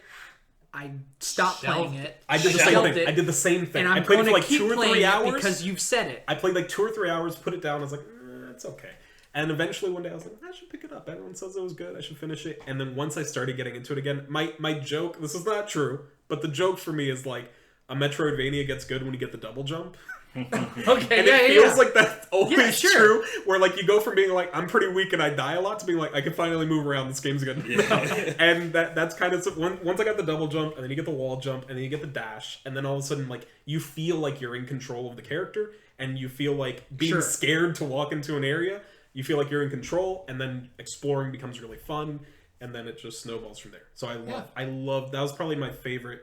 I don't know if I should say that. It's up there with one of my favorites. 2019 level. It has to be. It's between that and the Outer Wilds for 2019. Is the Outer Wilds different than the Outer Worlds? The Outer Worlds? Yes. 100%. What is the difference? Can you tell me? Well, they're both about space. Yeah, that's about it. The Outer Worlds is very much that's the one like I've heard about. Yeah, it's very much like a Fallout Bethesda type. But I heard the Outer Worlds is boring and like No Man's Sky level of lack of content. Outer Worlds? That's Outer Wilds. Outer Worlds. Yeah, that's what I've heard. That's Outer Wilds. That's Outer Wilds? That's boring with no content? I would assume that criticism will come from the Outer Worlds. Can you clarify that for me? Like what? Okay. So Outer Worlds is a game by Obsidian Studios, which did New Vegas. So I love New Vegas. It's very much like a Fallout type game. A lot of humor. Was it good? Space. Yeah, Outer Wilds was like. I mean, it was a bunch of. Fuck. Oh no! I know. I'm suing myself. Oh no!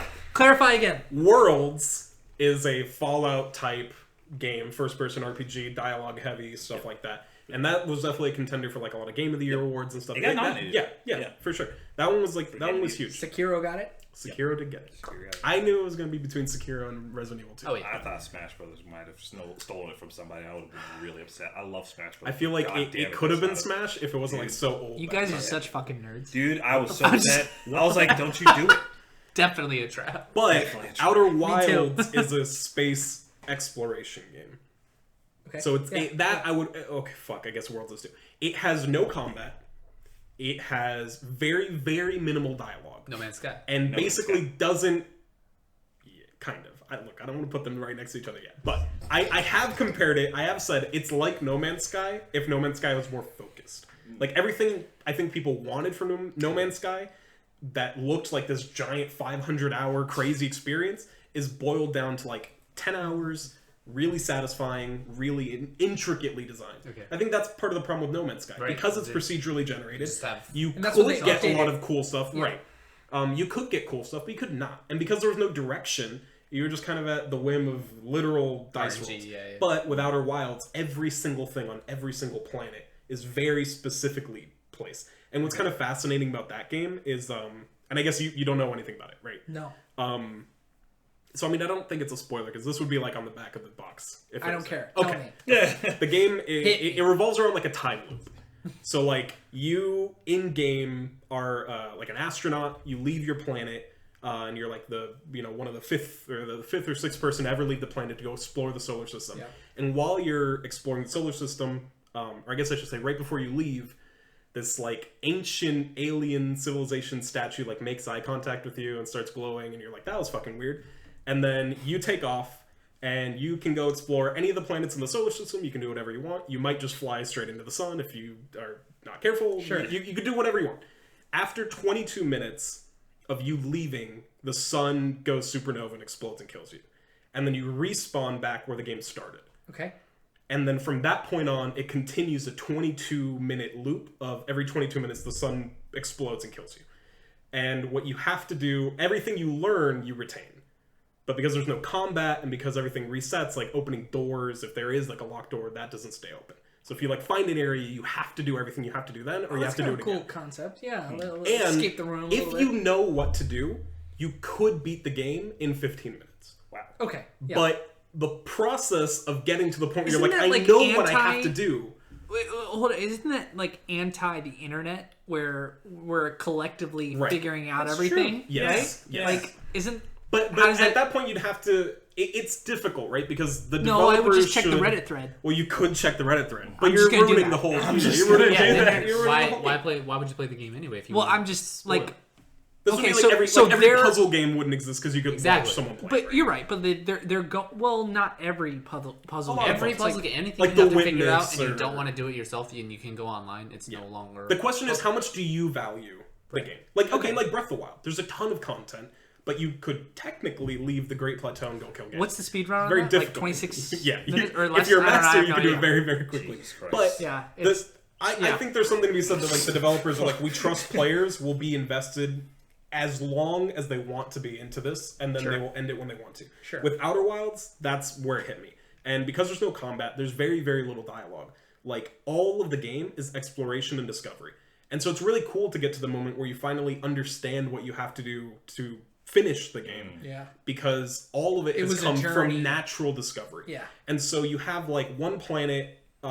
Your planet is just like some...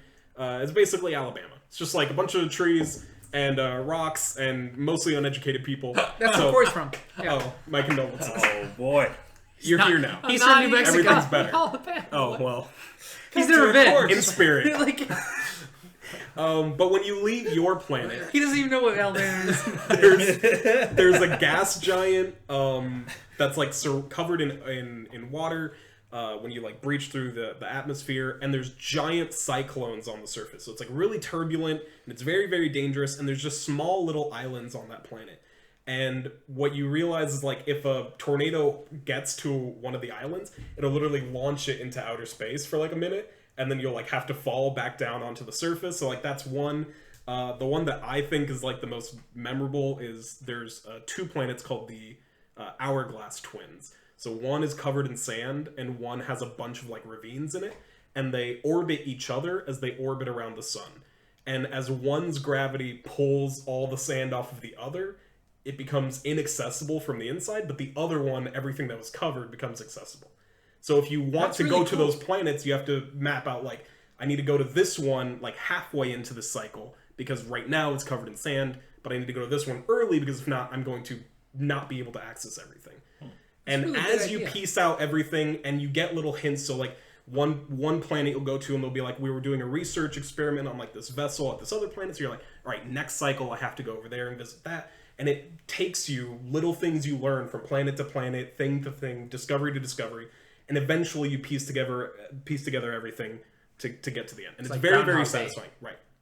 But like for a video game, which like I like traditional video games, obviously. Like I like Mario, I like Zelda, I like all that shit. It's but the fundamentals. yeah, there's something to be said What about like catches an me experience on this that journey? is an experience that's very very direct, very player driven, and again, they don't hold your hand. They're like, you go figure out the game. If you can figure out how to beat it in 10 minutes, that's fine. You won't. That's you won't. awesome. You won't do it. All of us appreciate that. Like as Yeah. being people in their late 20s, almost 30s, like trying to play a game from the fundamentals. Yeah. Like what actually catches players on to inputting the buttons to trying to discover to go to the next thing. And to feel genuine discovery. Like there are a lot of games which like I know some of them have to and some of them have it and it doesn't mean they're bad. But like a lot of games will literally be like hit the left trigger to see where you have to go. Or it'll have like an objective marker. You know, if you play Dead Space, That's, he like shoots a laser down the path he has to go fake down. entertaining. It's like, I'm going to show you what's entertaining next. If the game's not built around it, it can be difficult to like know where you have to go. Sometimes you have to communicate to certain people. That was the like sense. God of War is like a good idea, but like God of War 1 and 2, or 1 was good, but like 2 is kind of like they're just trying to. You just mash enough buttons, you'll get to the end. Right, they take the depth from under you, but masquerade it with like a ton of flashy things, and then you don't realize how little your inputs matter. So a game where all of the game is self-discovery, all of the game is like self-revelation, and they don't lead you anywhere naturally, or they don't lead you anywhere explicitly. You get sort of dragged from place to place to place, and then eventually to the finale. And this is totally different from very multiplayer games, which are which are just gameplay 100%. It's like trying to make the perfect formula where you just let their player base try on their own and compete with each other, and that's the you know. So I really like I love indie games. Obviously, there's like a ton that are fucking trash. It's just the way. That's the nature of it. Yeah, that's the nature of it. Someone has an idea and it's just not good. Right. But like I do like that. At least for a while. I think it's getting better now. But for a long time, like AAA titles were like very much like very stagnant. You were getting like your Call of Duty and your Assassin's Arguably, Creed. still are. I feel like they are. I think there's some breakthroughs. Like Sekiro is definitely a big one. Like Horizon Zero Dawn, even something like that was Horizon's original great, IP, but it's not super different from like a Tomb Raider. It's not super different from Horizon Assassin's Zero Creed. Dawn is a totally new It's a new IP. But like the when you look at the game, what's new about the game? Same. Right. Like if you change the shaders, it's different enough. Like I agree. But like the backbone of that game is still like, well, what if we made a game like Tomb Raider, but there's like robots and there's and it works. Like I love Horizon. Like I don't want to make a mistake that I don't like that game. But like with indie games, like I like that they try stuff where no big studio would like put their faith in something like that. And I mean, sometimes I have like Cuphead is a great example of like Microsoft being like, yeah, we'll fund a project that's clearly something new. That's a side-scrolling shooter. Maybe you could argue that's not new and it's just visually different. Right. But like last year I played a game called Baba Is You. I don't know if you've heard of this one. I've heard of that, but I don't think I've ever It's played I haven't heard of it. It's a top-down puzzle game, very very simplistic style. No, go ahead. Okay, but you play as a sheep, and the goal of the game is just to get to win.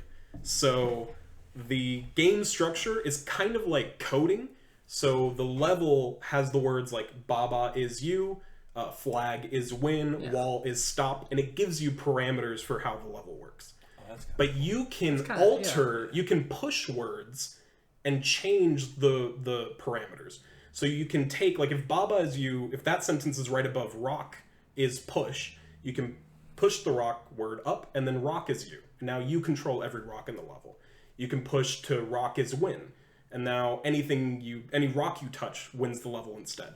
And it builds upon that idea. Some parameters are unbreakable, so maybe they'll say wall is stop, and it's in a corner behind a wall that you can never access. So when you look at it, you're like, I know I can't touch the wall, I don't even have to worry about that.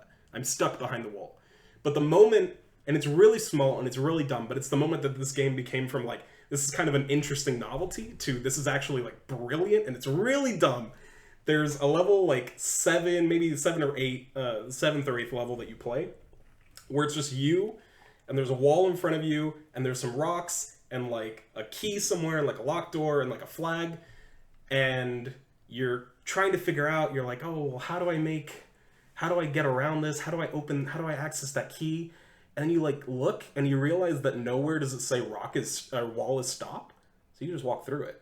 And the levels actually just walk straight to the right. But you self-impose rules because you're not paying attention to the parameters. That's very Flash game-esque. Yeah. Like, a Flash game is trying to beat every level and learn the system of the Flash game. And then it gets more complicated. But that one moment teaches you so much that you will oftentimes put parameters that aren't on the level. Yep. So you have to be very cognizant of what is in front of you, and you have to actually respond to the level's rules. And that whole system is so fascinating. And they do so... I mean, it becomes actually, like, disgusting having to deal with some of these... Like, I'd go home and I'd be like, I just want to beat one level today. Just one. I just want to beat one puzzle. Because they become very, very intricate. That's a game that I'm like, I could never see a non-independent studio putting something like this out. But I like games like that. I like new experiences. Is making me hate Undertale more. So the reason you guys played Undertale, you know what Undertale is? Sans. I know what it is. Okay. I didn't play it. Is it the one where you It's the like a Earthbound- pirate ship? No. You No, play as wait, the kid. the kid. The Papyrus and Sands. The skeletons are from that. Megalovania. No. That song? Yeah, it's a No, slapper. okay, that's fine. It's a All right. slapper. So No, inform me.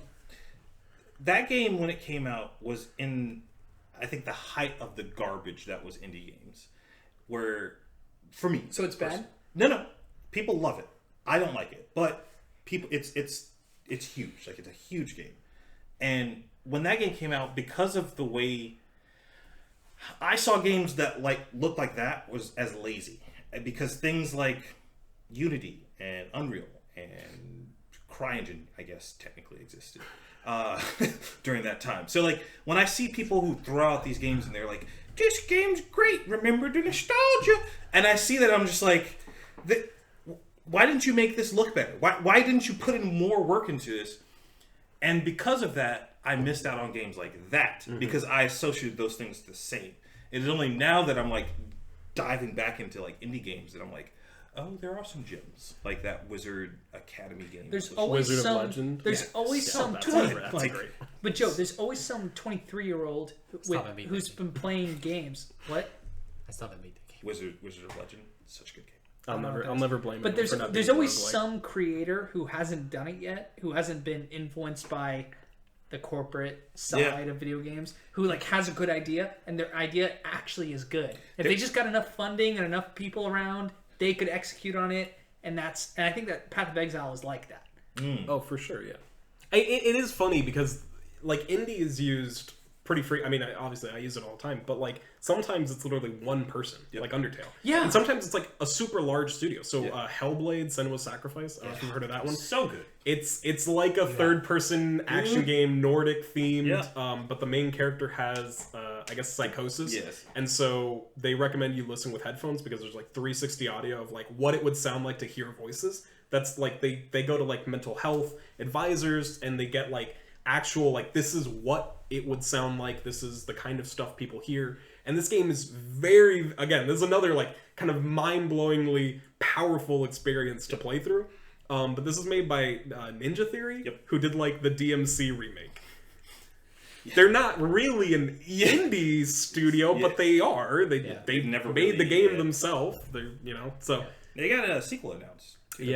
Blurring the lines between what is. I don't know if I wanted a sequel, but I don't think they're it making a needed sequel one. already. yeah, they but I don't didn't know need if one, I'm. but Oh, you weren't ready. I for want it. to have I'll faith play in it. what they made. The first one was amazing, That's me for. but I'm Rise also of like, Dawn do too. not milk the Yeah, I pain of a won't do that. mentally ill character, please. Would you say that your favorite game in the last couple of years is Horizon Zero Dawn? Yeah. wow. That is a really good It one. is really I loved my time. What else for you? Like, what's the best video game? Probably the best video game is probably gonna be the Halo series. Sure. Yeah. No, you There's told me something that very before. iconic about that series. It's just so. how I started being a gamer. I have fond StarCraft memories would of be that, up yeah. there. Halo 3. StarCraft. StarCraft, Brood War, and Oblivion. Conquered it just. This is another game that I It's put the beginning of the end. way too many The fucking beginning of hours the in. end. Beginning of the You're at the peak. Yeah. It's just downhill from there. And it's funny because I actually got Skyrim, put like 10 hours in, and was like, Did you play Morrowind? and did not. I tried when I was young, and I was like, what the fuck is this game? Should new gamers who listen to this who have no idea, should they play Morrowind? That's like a weird Going question. back and playing old games is really It's difficult. hard. Here's what I would Right? It's hard on recommend. the And eyes. It Who gives me a should play headache. Morrowind? I love Pokemon Red and Blue. I can't play them. Yeah, I'm not gonna play. They're this too game. slow. No. They're too boring. I tried to play them years ago. Yeah. It was a good time to play it then because emulators were big. They were like Right. starting to like it's like, Two oh, times this is two cool. speed. You can play old stuff. Like, but now I would not recommend Pokemon Red and It Blue. is very, very difficult. There It's too old. There's two ways I think somebody should experience Morrowind right now, and they're both on PC. There's a team of like Where can you buy it? you can buy it off of Steam. Can you buy I believe. Morrowind Load off my Steam? Steam Is like so I $20? can- I'm willing to bet it's like Games. maybe $20 or so. Okay, so if you okay, And I think it's like But difficult I to would sign I would buy it from there I don't remember my and login. heavily mod it graphically. I would heavily mod it, not to change the game. So we gotta come up with like specific mods. Make like a list. Yeah. Just like install these mods, then play the game. Yeah. Or there's another way that it's not finished yet, but somebody or it's another team of someone's modders doing in Oblivion or in Skyrim. Yes, they're recoding Skyrim to be Morrowind. They've already done that with Oblivion. They did it already with Oblivion, yes, and it's good. From really what I hear, it is really good. If you want to relive Oblivion, I'd play that right now because play it in Skyrim. Play it in Skyrim. Buy Skyrim. Great engine. Play it in Quality Skyrim. engine looks great. Skyrim's great. Great engine. Great engine. But game sucks. Just play it. It's just so linear. It's so linear for an open world game. No, you know what? No. That's I'm gonna push actually back. good to hear because I thought it was so open world that I was like walked into it and I was just so overwhelmed. But the thing about Skyrim though is that like, one time I was logged in and I just started to play regular game night session, and this assassin came from nowhere and like tried to kill me, and I killed the assassin, and I had to pick up a scroll and read the backstory, and I went to the town, and there was all this story, and I was like, this is almost like an MMO where you have a quick instance but it was a contained world, a contained game, and it brought me into a whole. It might have got me into like the Thieves Guild or something. I'm not sure exactly. The Dark Brotherhood, but like I think that was surprising. I didn't as a gamer who's just sitting down for a session. Like I might have like smoked a joint or something. Yeah. I mean, like I was just like gaming for the night, Yeah. and this new thing popped up. I was like, there's cool things about the game. I'm not saying that the game is like unplayable, like or unenjoyable. No, of course not. Yeah. But there's something about the Elder Scrolls series from Morrowind, because Morrowind's the peak where you had so many options. There was nothing that you could say, oh, I want to do that. How? Okay, I can just do this and this, and I can do it. And then Oblivion was the first time they were like, no, you are this class, and this is what you're doing. Fuck everything else. Like before MMO. Yeah, I don't even count the Elder Scrolls MMO. Skyrim and moving forward, I feel RPGs like are kind of unless they could defy all my expectations, and the Elder Scrolls 6 is a roll back to like Morrowind. If they could manage that, which I hope they do. They really need to, because 76 was not. You know, it's gonna be huge. They don't have a choice at this point. That game had better. It's got to be open world, right? Dude, they're so screwed right now. Like monetary wise, the only thing that's really booming for them is their MMO. Like Bethesda is probably like just they're struggling as a studio. As a studio, that MMO is keeping them going, which is great. I think the MMO is awesome. I played a decent amount of it, but it's not something that I'm like, oh, I want to play that again. Like, it's what makes Elder Scrolls MMO good? So is for it me, story or predatory MMO systems. For me, so every all right, signing weekly for your We got me, buddy. daily. get your daily. I got my drops. dailies in. For me, it still has the Elder Scrolls aesthetic. Like you can sit down and play Elder Scrolls Online, be familiar, like an Elder Scrolls game, without dealing with any other person. You can just run through it. It is a obviously watered down version. It's of a Elder cool Scrolls IP. Game. Yeah, but it's definitely not on the top of the list for MMOs for me. But I don't play MMOs as much as I used to. I used to. I don't play. I don't way, play MMOs. What's your 3? Probably number 2 for me. Oh, I don't really? know why I didn't mention that earlier. And this is before that. What's your number one game? I've never played Witcher. Corey? I can't decide on number 1. You don't know what number one? It's tough. That's a Too tough many, one. too many number 1s. I think my number one would be Dark Souls. Okay. Interesting. But man, at this point, that's just Because the first time you played through Dark Souls, it was just so difficult, obviously. Yeah. And I think Dark Souls was like a formative experience. Like I think my love of indie games now kind of stemmed from playing a game like Dark Souls. Dark Souls kind of was an indie game almost. Right. I mean, it's just so different. Like that's weird to say now. Yeah. I mean, FromSoft is now it's just huge they're now. just gas every Yeah. time. They're doing Rogue One type of So game here's the thing movies. that pisses me off about From Software. They were around before, guys. Yeah. They existed. Mech-Assault, right? Is that it? Armored Core. Armored Core. Best Oh no, I said goddamn Mech-Assault instead. Mech series I've ever Just played giving in us my a lesson. goddamn I don't know life. this. I said the wrong mech game. It's I'm okay. dead. That's fine. No, Armored Core was so damn good. Yeah. It was so intricate. Like, down to, like, the weight of one side of your, like, core. Like, oh my god. And I love Dark Souls, but definitely there's a part of me that hates it because I feel like its success means I'm never going to see another Armored Core game again. Because everyone, they just keep pumping out those games, and people are like, They do oh, just they're keep great. making the Souls. So it's just like, all right. That's the only reason I haven't played Sekiro yet. Because like, you're like, it's like a Souls game. And I was like, well, fuck that. I don't want to experience that again. I've done it so many times. As someone who's Sekiro's played different. Sekiro, I Dark know, Souls, yeah. He's like, no, it's not. I've never playing played Dark Sekiro. Souls ruined Sekiro for me Oh, because no. I was going in with the like muscle memory and like the pacing of Dark Souls, and it is a whole different game that demands entirely different things from you. So it actually ruined me. I was like, I wish I didn't have fucking 600 hours in 3 Dark Souls games because it's destroyed me. I can't play this game. I played the new Star Wars game, and that was like Dark Souls-esque. Yeah, Is it EA? Souls-esque, yeah. EA. Yeah, it's Respawn. Which oddly enough is... So, not great. I understand. First good one. What I First would good Star Wars game. strongly recommend you doing, if you are like me and don't really care to support EA, is purchase the... If you work for EA, please continue to listen to us. Yeah, if you work for EA, you have to tell us. Seeing as the fact that they are literally right there. Yeah.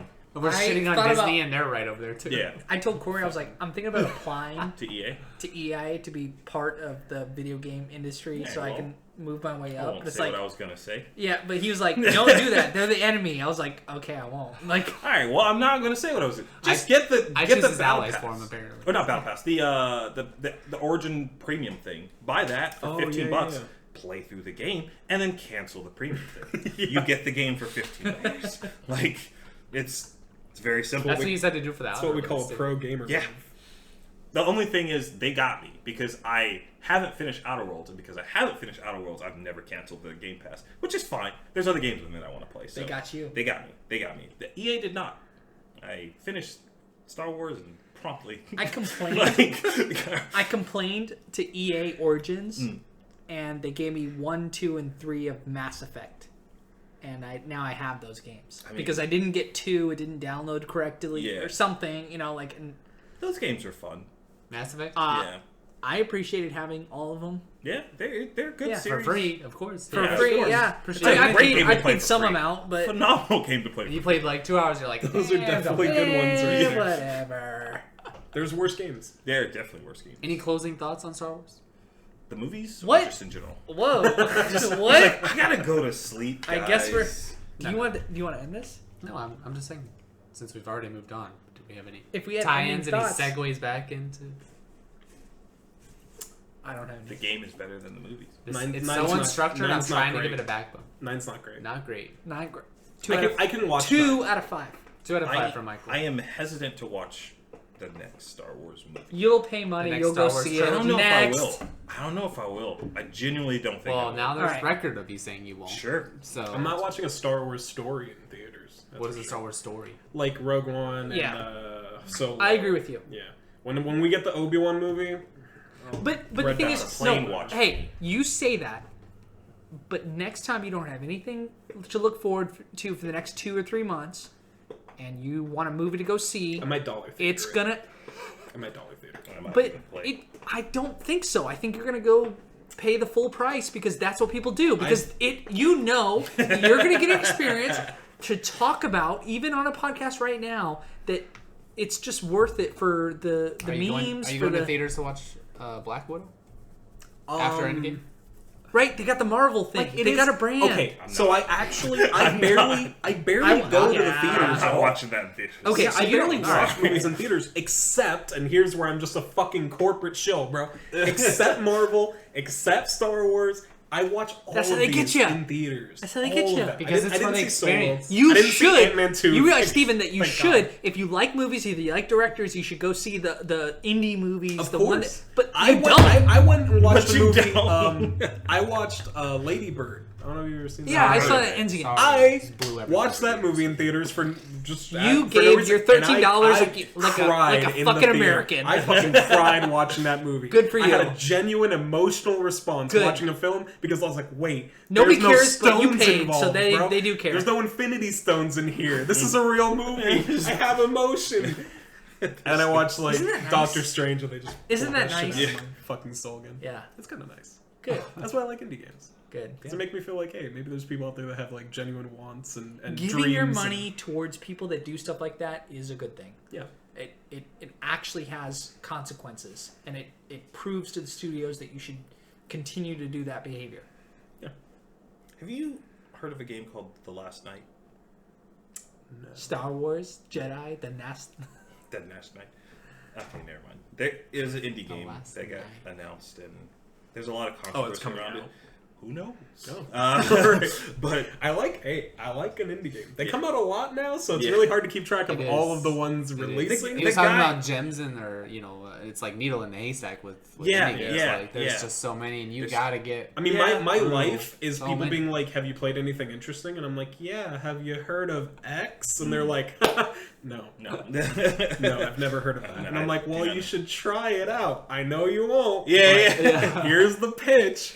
Like last week, I downloaded a game called Return of the Obra Dinn. I think you heard me talking about this, maybe. Why? Why what? Did you download? Have you heard of it? No. You know about it? No. Okay. Well, here's the pitch. Why did you do it? Well, okay. I had heard about it, but I knew From that where? I could never talk to anybody. I don't know, man. Indie game community. I don't know. Where I don't know what to do. what subreddit. depths of the internet are Steam you? says you put 50 hours into this game. You probably like gonna like this, and I'm like, There hey, you go. true, All right. and I do like it. All right. It's entirely sepia tone, first person, mystery / detective game, where there was a ship that set sail and it came back 3 years later, and nobody knew where it was, and all the crew is either dead or missing. And you're given a book. It has a picture with every person. There's 60 people. It has every name of a person and a picture with every single person's face on it.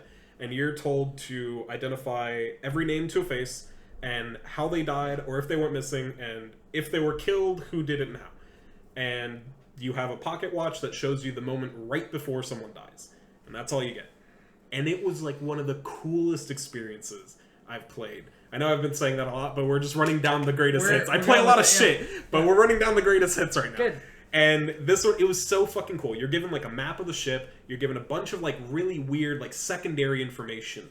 So like they give you like 2 or 3 by like you go to a flashback and someone's like, Martin, where's my husband? And they're like, the captain's not here. And you're like, oh, okay, well, that guy's name is Martin. Easy name to a face. I don't know what happens to him, but that's an easy one. And then that guy's getting stabbed by a spear, but I don't know who he is, so I'm just going to have to remember that. And she said, my husband, he said the captain, so what's his last name? What's a last name of a woman in the book? Okay, that's, I know they're related, whatever. I know he's the captain. And you break it down just like piece by piece, and eventually becomes stuff where like in one flashback, because it jumps timeline to timeline as you're going into different people's deaths. It jumps all over like the chronology. And so in one scene, maybe you'll see someone smoking a pipe, and then in another scene, you'll notice that there's like a door open, and when you walk into the door, you see the same pipe hanging from like a hook, and you're like, oh, well, if I open my map, it says that this is where, like, the bosun lives, so, like, that has to be that guy's face that I saw, so if I see that dude's face again, I'll know how he died, and I'll know who he... And you piece everything together like that, and as you start rolling the ball, and, like, a couple other ones start falling into place, and it's so fucking good. Have you played Disco? Disco Elysium? Disco Elysium, yep. What is that other game called? Return of the Obra Dinn. What? Obra Dinn. Obra Dinn. O-B-R-A-D-E-N. Yeah. See, I just love that small indie games can spark exactly what you're describing, that sense of mystery and what you have to figure out on a small scale. I mean, that's just an idea. And especially now, I feel like a lot of games, 2017 was like a big one for this, because they had Horizon, Breath of the Wild, Persona 5. New IPs. The next year we got like Red Dead Redemption, God of War, like all these like huge, and even before that, Metal Gear Solid 5, Witcher 3, all these games that are like hundreds and hundreds of hours, like life-consuming games. Yeah. I like going home and being like, I'm going to play a game that's 7 hours long. It costs me $5. I just get to play it, experience it, enjoy it, and move on to something else. Yeah. Would you? That being said, I put 1,000 hours into Warframe. But if you ignore that, there's something about that game. There's something about all of us have that game. I think they got someone in that team Unless you're that's like, Corey, we know where it's how like to 5 get games like people that. in. What? Unless you're Corey, that's like 5 games like that. Yeah. It's like, But we just ignore that, and then we just like the small stuff. Have you that the same like emotional, I guess, reaction or like the enjoyment that you get from an indie game like the Oberdin.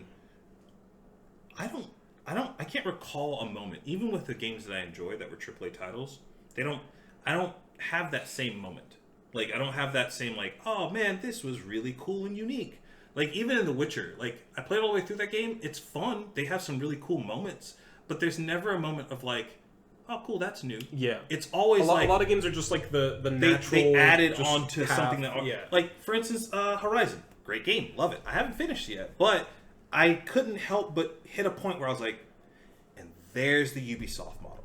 Where it's like, I climb the Tower, thing, I unlock this zone, yeah. and look at all the things I can do. And you go and do them. And they do it great. It's great, but every Assassin's Creed, every Far Cry game, it's the Ubisoft... They even did it for the Avatar game they did for the movie. It was literally the same formula. Like, they're always the same. And there's nothing necessarily wrong with that, but like, I think that's the reason why I'm falling back in love with indie so games. I'll push back a little bit. Yeah. So, Joe, do you think that's your desensitivity to the fact... Too many games. That's what Yeah, because you play... That's the thing, right? Like, Yeah. if you go to every Marvel movie and you watch it, and the climax and the ultimate, the character is solving the problem in real time, and we're defeating the big boss, it's not that impactful. No. But if you go to half of the Marvel movies, each one of those Marvel movies has a bigger impact.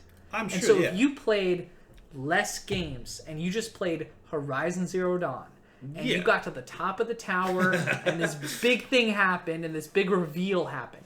And the reason I'm saying that is I have become a more casual gamer since I've gotten like this full-time job and I started like this master's program. Like, I'm working all the time and I'm doing like school in the evening and I don't play a lot of games. So when I don't play a lot of games and I play like a game that I'm really invested in, like Horizon Zero Dawn, and I got to that, I was like, this is kind of nice to be reminded of how games are. And that, I mean, I'm just, that's my experience and your experience. Right. You can definitely get you can feel like oversaturated in like the same things. And especially for like AAA stuff, like, and I think this is kind of the magic of like an indie project, is like before especially before online distribution, before you could just download everything off Steam or like the Xbox Store. It's too easy to buy stuff. Well, now it's very easy, but now it's also very easy to make and distribute. Because in the past, if it's like, well, everyone plays games on Genesis and Super Nintendo, I can't make a game and get it out there. There's nothing you can do. And if you're the companies with the consoles and if you're the publishers, you want something that's going to make your money back, which means you want something that's relatively safe, relatively cost effective, relatively like similar consistent to what has worked. Right. So if Assassin's Creed works, make it better, improve it, but you're gonna get Assassin's Creed, over and over and over. Where someone who's like, well, I'm gonna make a game, and it's gonna take me, I don't know how long. It might take me years to make it by myself, but I'm gonna put it out for $10 on Steam. Once I get the chance, it's gonna get green, that's gonna get kicked out. Like, these are people that don't have to worry about, I mean, maybe they should, but then you get into like an artistic argument, right? Like, how much do you want to jeopardize your own vision for the sake of like safety? Because there are probably games that have that's good, your like, argument vision. for Jedi Episode 8, like Return of the Jedi. It's like they took like a risk. ambition. I like risk. Yeah. I like ambition. And I don't want to be given some stupid, like, I mean, maybe I'm being hyperbolic now, but I don't want to be given something that's like formulaic. I don't want to be given something that I'm expecting. It's like playing an indie game where I'm seeing stuff that I've never seen before, or like feel things that I've never felt before, is like really invigorating. Because when you sit there and you play like, the same games over and over and over and over, some are better than others. Like, we know that. Like, even a game like Breath of the Wild, it's not necessarily the first time a game like that has been made. What made Breath of the Wild so great? Because you have to describe it to Corey right here. I already know it's good. It comes down to just design. Every part of the design of that game is so... It felt like a game. So careful. It felt like they went back to games. Like, just fun, good character, the way it moved. I think one of the best things, and obviously there's a point where this isn't true. Yeah. But like, when you play games as like a kid, you don't think about games as code. No. You don't think about games as a product. A game what is if just a thing. What if they could make you forget that? Right. That's right. what Breath of the Wild. So I when I was a kid and I played Pokemon Red and Blue for the first time, you would go to a gym and you would interact with like one of the statues, and it would be like Gary Oak had already beaten it. And I used to think like, man, I'm gonna beat him to the next one. Yeah. Because as a kid, you You're don't sucked think in. like, Yeah. Right, yeah. you don't think like, oh, well, I'm never That's gonna an catch AI. up. Yeah. This just happens. That's- Like there's no Gary. That's a Oldfight. binary 0-1 Right. thing I have But to... like as a kid, yeah. you don't think about that kind of stuff. Yeah. And like even when you start playing games into your teens, into your adolescence or whatever, like you'll have an instance where you're like, oh, I can jump over that. Why can't I jump over it? Yeah. Or that's a wooden door. Why doesn't fire burn it down? Like Yeah. kind of dumb. I have to go get a key, but I can't just use a grenade against I this have door, an right? axe. Right. Breath of the Wild changes all of that. If you think like I should be able to attach a balloon to this and it should You can do it. float, you can do it. yeah. Right. The world is very dynamic, even for things that are mostly irrelevant. You have steak. You're like, if I drop steak on the volcano floor, it should cook, right? And it does. Yeah. And these systems make a game feel That's like Witcher you don't 3. know the So limitations. anymore. Witcher 3 did that really well. Breath of the Wild. Mm-hmm. Skyrim to some extent. That's the thing they lost. That's Okay. that's my complaint. Okay. Because in Morrowind you have that. It's like, I sure would like to fly. What would happen if I just became really good and proficient at making potions and made a potion that allowed me to have really high athletics and like make me move really fast? I could do that. I did that. And now I'm flying. Like, it's just like, it's simple stuff like that where it's like, there was always an answer to like any question you had that you threw at the game. Like, there was some way to do it. And Oblivion lost that. Like, or Oblivion wasn't that bad. Skyrim really lost it. Skyrim really lost that. Oblivion had that, but then they had a lot of dungeons that were the Oblivion, the namesake, that were kind of boring, right? Like those were the kind of dungeons, the same. I think the first note that everyone was like, "Oh, what's happening?" was the character creation, because they had this whole system in Morrowind that was like, not only here's your class or like what you want to start off as, but here's your sign, and like you use those two things to build this. I only made this class. They like, locked you every in. time you would talk to your like a friend who's like, "You're playing Morrowind. What did you choose? Like, what kind of weapon are you using?" And it would be different every time. In Oblivion, they were like, "Yeah, fuck the astrological signs," like, and they were just like, "Here's your class." Like, it was just like, all right, I guess. Like, it wasn't bad, but it was like that was the first time I was like, "Oh, there's less options now. Why are there less options? So, This is new." What's the Like, next step look like? Does the next step is more open world, more Breath of the Wild-esque than it is Skyrim? Cyberpunk. Yeah, he's right. That's you pre-ordered that game, Triple right? that. Like you are so excited about that. I'm trying not 3 to be months. too hyped over it, but I am going to buy it. Disappointment I'm is trying pretty so common. hard, man. But God, every time I see a I video, don't I'm think just I like, could be I'm gonna be there day Oh, no. one, but yeah. It's like, well, people were there day one for 76. before I leave, I'm showing you this video because I've never seen someone who's actually played 76 watch this video, and I need to see it. It's so good. It's pretty rough. It's funny though. Just totally random. My favorite video game of all time is Final Fantasy X. Why is that random when you asked all of us? That's true. And you didn't answer yourself. Because an hour later. An hour later. Fair enough. I do like 10. I think 10 is the best one.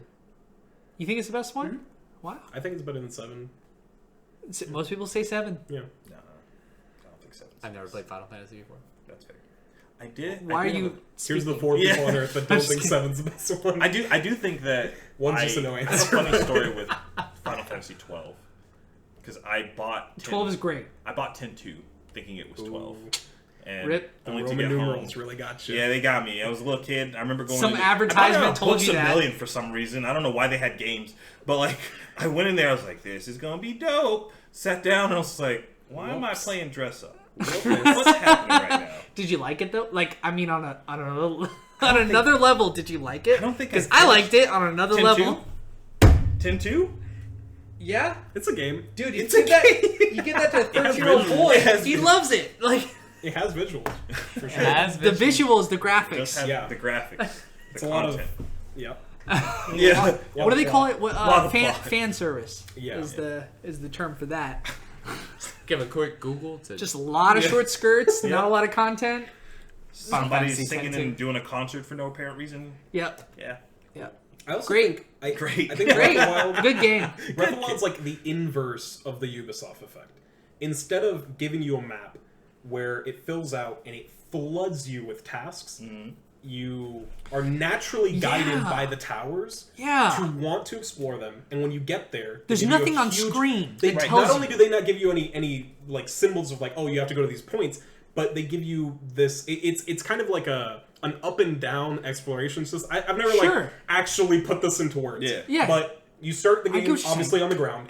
You're tempted to go up to a tower. Yep. You have to climb all the way to the top, and when you're there, you have the entire vantage point of the area around you and a glider. Yeah. So everything there is now, well, I want to go back down. And when you go down, now you find another tower. And then you go down again. Yeah. And you go back up to another tower. And it naturally guides your eyes, right? It's like you have this wide expanse, but you don't like on the ground, you don't see that wide expanse. You want to go to the vantage point so that you can see all of it. But when you go to the vantage point, it unlocks some of it, but not all of it. Right. And you know that you can jump down into the beyond the prologue area. And there's important landmarks everywhere. Yeah. Whether it's a tower, there's always something to look around and do. I want to go to that. Or the I could see the Rito village from over there. I could see the volcano from over there. And whatever you do, it works. And the divine beast, where you're like, oh, there's a fucking bird over there. I want to go over it. And then, of course, like filling out the world with whether it's a Korok seed or just a cool little like side thing to do. Everything's fun.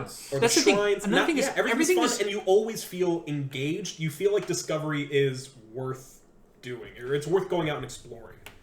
That's how Breath of the Wild or Horizon Zero Dawn. Right. Horizon Zero Dawn caught you on that. After not playing, 100%. I hadn't played an open world game in so long. I was on the League of Legends, CS:GO, competitive. Let me get the edge. I want to win, and then I was all of a sudden like, oh, let me play a single player game. It was just so refreshing. Yeah, you're right. Sure. That's exactly what happened to me. I played nothing but like I went from playing multiplayer League, Smite, Paladins.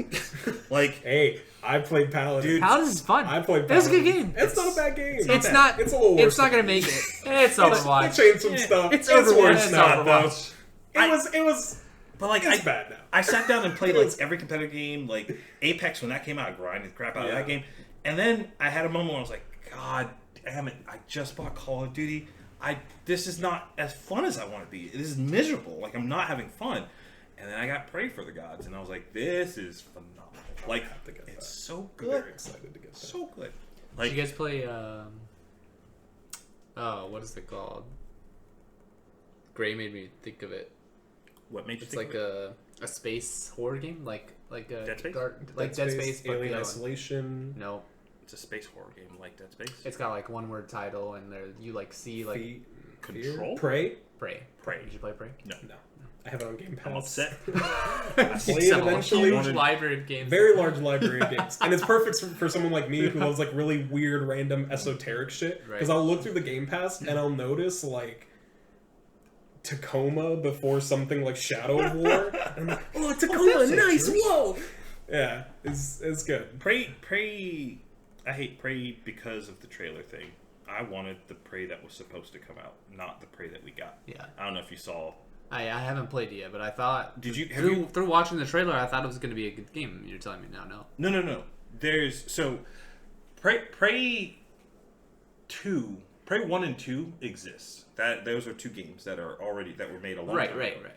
And then they were gonna make Prey 3. Right. And they showed this trailer, and it was dope. You were basically like a bounty hunter, and like there was like aliens and stuff. It looked like almost Star Wars-esque, but like about. Have you seen this trailer? No, I think so. Okay, it was a long time ago, but they were like, "This is the game." That studio went under. Somebody else bought the property, and then the Prey that we got now is the new Prey, which is nothing like that trailer. I know. It was published by Bethesda. I didn't realize. I think so. Yeah. They filed a lawsuit or some kind. They filed some kind of legal complaint to Pray for the Gods to change the way they spelled Prey because they were making the new Prey game. Oh my god, assholes! It was going to be the same spelling of Prey, and then they switched. So when I was putting the game title in, that's petty. That's so dumb. I tried to put in like PREY. Oh, that's why it's spelled PRAEY. Yeah, I was trying to find that for so long on Twitch. I was like, why can't I just pick the game that I'm playing? And then I was like, what? You're an asshole. Yikes. Todd Howard. It's good. God damn it. Thank you. Appreciate it. A little ASMR. Yeah. Just put that next to the microphone. And they're asleep. A little fresco. Yeah, just put the bubblies under the mic real quick. There you go. Appreciate it. I can't hear it. There's no bubbles. Original citrus.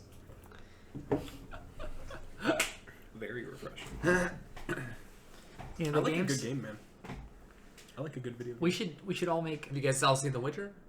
The movie? I've No, watched the 2 TV show? episodes. I've Oh, watched the it. Netflix. Yeah. All right, spoilers for the Netflix series. No, he's only seen 2 episodes. I've Okay, seen none of up it. till episode 2. Sorry. That basically doesn't matter. I don't care. Spoilers don't bother. I've watched the entire thing. Okay. You've watched 2 episodes. You've Yeah. watched the entire thing. I've watched nothing. You've watched nothing. Yes. You should watch it. I intend. It's Game of Thrones level, Yeah. but better for us 4 at the table and anyone listening. I hate the game. Did you play the game? Yeah, I played the games and read part of the first story. Okay. Oh, wow. Then you'll be I've fine. never gotten Yeah. into the games. They're on my list. We do You haven't like, played Butcher 3? Why? Why? That was during the period where I was like, I can't do another 100-hour game. I can't do it. I literally Fair abandoned enough. Fair Metal enough. Gear Solid 5. That's the next 100-hour game I have to finish. Which I The didn't game even is finish because I was like, 100 I need to go to something Jesus else. Christ. It's so fucking long. I need to do something else. I have like 80 hours in MGS5. I'm like what's- 30% done what's or the- something. I'm so mad. What's the best 100-hour game you've ever played? Holy fuck! I mean, it's probably Breath of the Wild. It's like, I it's kinda agree. good. Yeah, I that think would I be put like a mine. clean 150 into it. Yeah. I want Did to a text lot. Henry to bring it over, but I know I'm just going to be playing Path of Exile. so I'm Oh, ready we to gotta go. get my little brother on the podcast. It's just such a great game. Yeah. It's just such a fucking pretty good good. game. I'll It's wait, so I'll wait until good. I like got full I'm- arthritis in my hand from playing Path. Yeah. And then I'll switch to a controller. And Dark Souls, I also put a I lot of played hours stuff into out Dark like Souls. that too. Like at work, I use a left-handed mouse so that I can game when I go home. Like, Jesus, I don't know if I could do that. dude, I can't. when you're at work, just fucking do it. You just, I'm gonna suck at this, and I'm on Until the I company's can. time, and like, fuck you, I'm learning. Delete that in post. Yeah, fuck that. Nope, goes right out there. I work for Avon Health. Yikes. Name drop. Yeah, it's okay. I definitely put a couple 100 hours into Dark Souls, but you don't have to. Yeah, But I did. I did like New Game Plus 9. What caused? Because there's some point where it's like, fuck this game moment of every game.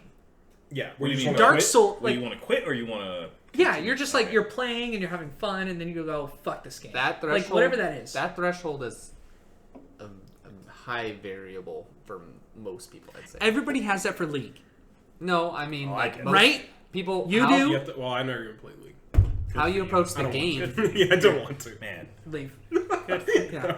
How you approach You the have game. that. I have I'm that. doing You it. have that. I'm Yeah. doing it. Everyone It normally depends has on the that. type too. of There's a scale of like what you're allowed to tell you or dictate to you. The game's gonna dictate to you whether or not you're gonna come back and play Sure. the game. Yeah. And that slider I think is a high variable. And What is yours specifically, Michael, is pretty low. Oh, yeah. You'll get to a certain, you'll 2 get to a certain hours. point. 2 hours into a game and be like, I have fuck too this, much I money. got something else to do. Because I have to. No, not too much money. I just buy lots of games. Yeah, and you and think I there's realize a better experience in another game. But Yeah. no, all you Yeah. have to do is get over some My- of these humps that these games I do put think in it's front of very you. game dependent Yeah. Yeah. Yeah. for me. And a lot of it, it's partially like, if a game is frustrating, how much does it do to alleviate frustration? Yeah.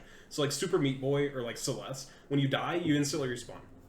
I recently played through Ori and the Blind Forest, another Metroidvania I played last I've heard year. that Wow, back. wow, I've heard wow! that one. It's like a platformer. Yeah.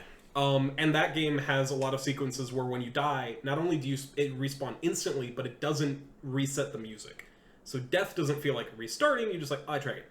It's like pretty simple. So Whereas like do you playing think through that- Symphony of the do Night you think that now, when gets you you? die, they're like back to the main Yeah. menu, load, Dark load Souls- save, loading Dark screen. I'm Souls like, holy 1 kind of fuck, has dude. that. Dark Souls 1 Yeah. has it's a threshold of fuck this For game. sure. And you leave and you never Yeah. come back. But see, I think That was me. there's But also like I started on Dark Souls 3, so Oh, like yeah. I had Well, played easier. 1, 2, and I'm like fuck 1, and then I played 2, and then I fuck 2, and then I played 3, and then I got through 3. Like I didn't Three is finish definitely it. the Yeah. most friendly Yeah. to people. You didn't Yeah. even finish the third one. No, I didn't finish it, but I got up through a large majority, and I like the series. Even though I never finished a Dark Souls game, I like the series. I respect it.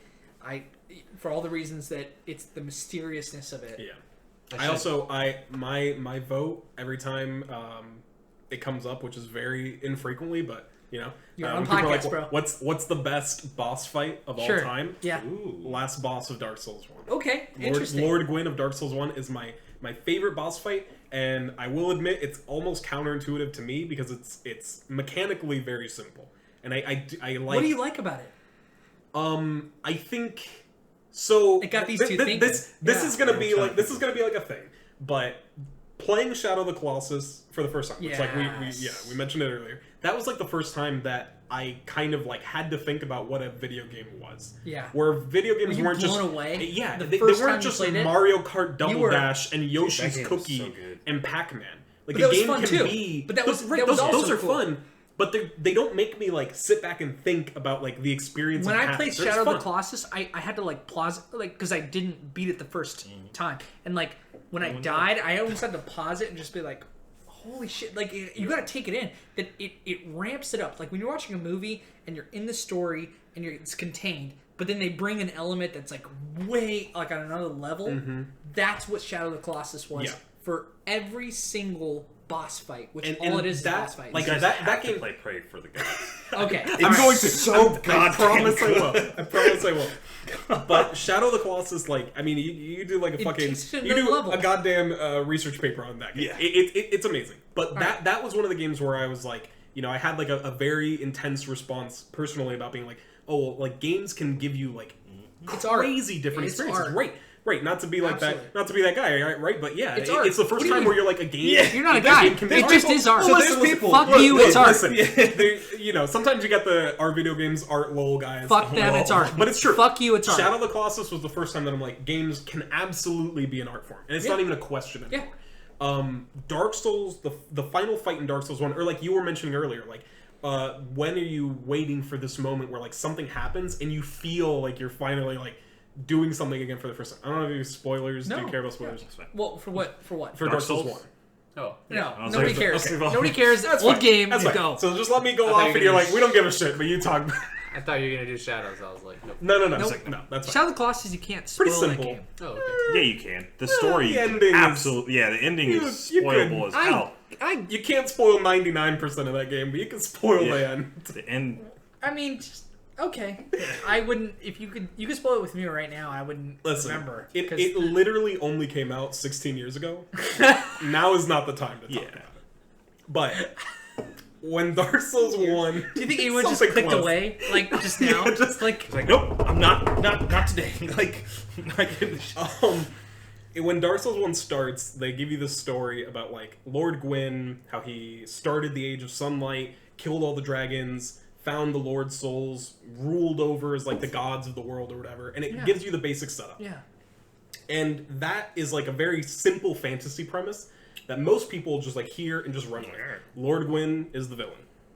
Obviously. All the bad guys are bad guys. I'm just, like, a wayward soul. It's my job to beat him. And as you're fighting, you know, there's people that talk on behalf of Lord Gwyn. There's people who you're like, oh, I saw you in the cutscene. I gotta kill you. I gotta take the Lord Soul. I gotta go fight Lord Gwyn. And there's like these serpents that you can talk to. One of them is like, oh, you gotta kill Lord Gwyn and become the new Lord of Sunlight. There's a different serpent that's like, you gotta kill Lord Gwyn and like extinguish Sunlight, become the Lord of Shadow. And you're like, oh, which one do I want to pick? Oh, wow, I don't know what to do. But ultimately it doesn't matter, because at the moment where you finally get to, they call it the Cauldron of the Crucible of the First Soul or some shit like that. I can't believe I don't remember, so now I just sound like a fucking fail. Yeah, whatever. I'm a fake, but you get to the last part. No opinion you've had is No valid. authority anymore. Yeah, opinion discarded. You get to the last area, and you're making your march, like one giant enemy after another, waiting to get through the door of like the final boss fight.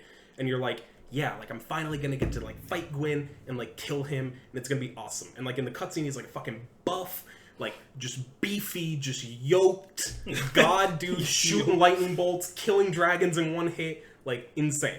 And you walk through the doors. And up until this point, I'm sure you've all heard or at least played some Dark Souls games, like big orchestral, crazy music. Yeah, and it's like, it's nuts. And you walk through the door to fight Gwyn, and it starts playing this really somber piano music. And Gwyn is also like a hollow, basically. He's like shriveled up because the Age of Sunlight is ending. And there's the one final flame. You've extinguished all the other Lord Souls, and he is there hiding from you. And everyone in this world has told you to go and kill him, and you've never thought about what he's actually done to you. And you've never considered what altercation has started this. He's never even directly engaged you. And it doesn't matter whether you've decided to supersede him or become the Lord of Darkness.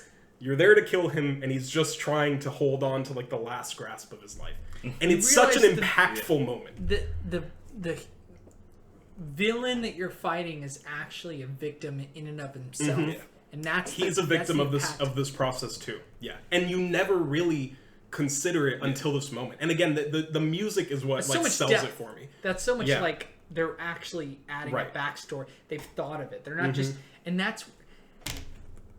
I'm gonna make it Star Wars 9, but like Star Wars 9 is a committee. That's the wrap up you wanted. That's the comeback. It's full circle. It's a board of executives sitting around going like, we gotta make someone that nobody likes. This happens. This guy was evil, so he'll be that guy, and then we need her to do this. So and we're not actually thinking about the end consumer. No. We're thinking about the boards and the ratings and the. I mean, what's that guy? The little fucking engineer guy's name? The paperclip. Probably was like, we're going to sell a fuck ton of that guy. Yeah. So we got to make sure he's Frick, funny. baby. Give him like a couple Babu jokes. Frick, That's only 2. We need to make sure he has 5 jokes. 5 jokes is what worked for the little penguin things. We sold a fuck ton of those. So go ahead and make sure he has 5 jokes. And some executive is pointing to his analyst. How many times? Okay, that many times. Go with that. Like it's you can tell that. Yeah. It's rough. Or at least something. Like we don't know, but it seems to be that way. Yeah.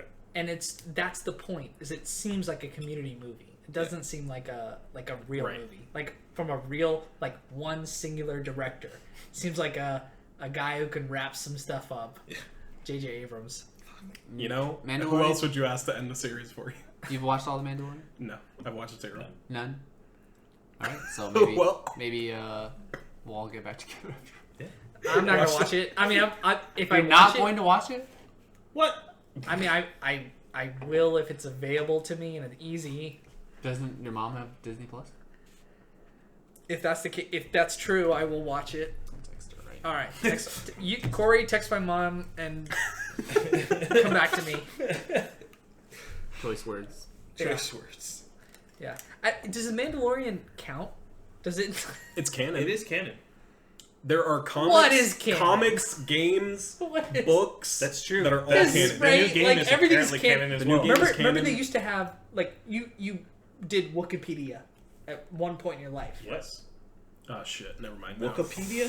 Wikipedia. Wikipedia? Yeah.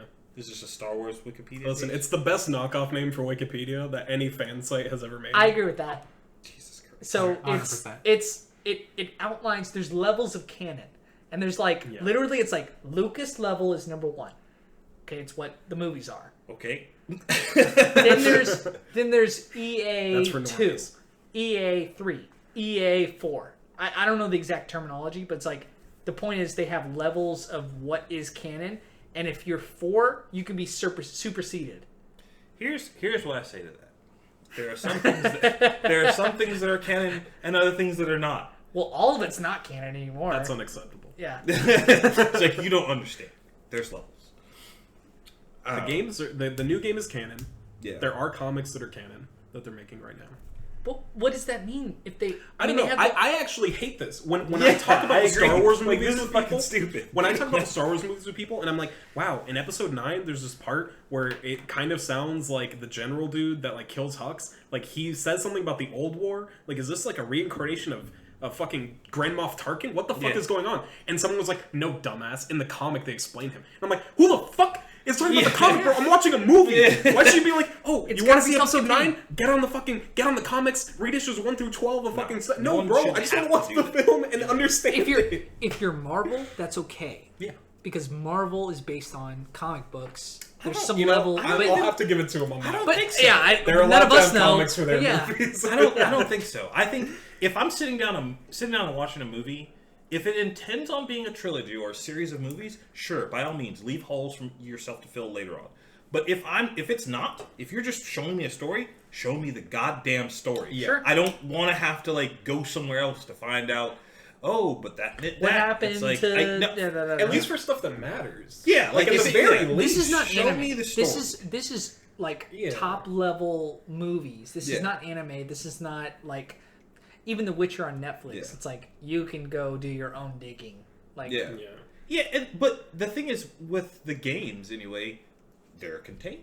Like Yeah. there's like things that you can read in there that'll tell you more stuff. But if you play through 1, 2, 3, you get it. I've been doing that. Yeah, it's good. It's a great series. Yeah. You saying anime bothered me just now. I was just like, in my head, I was just like, yeah, there are some good ones, but not a big anime. Yeah.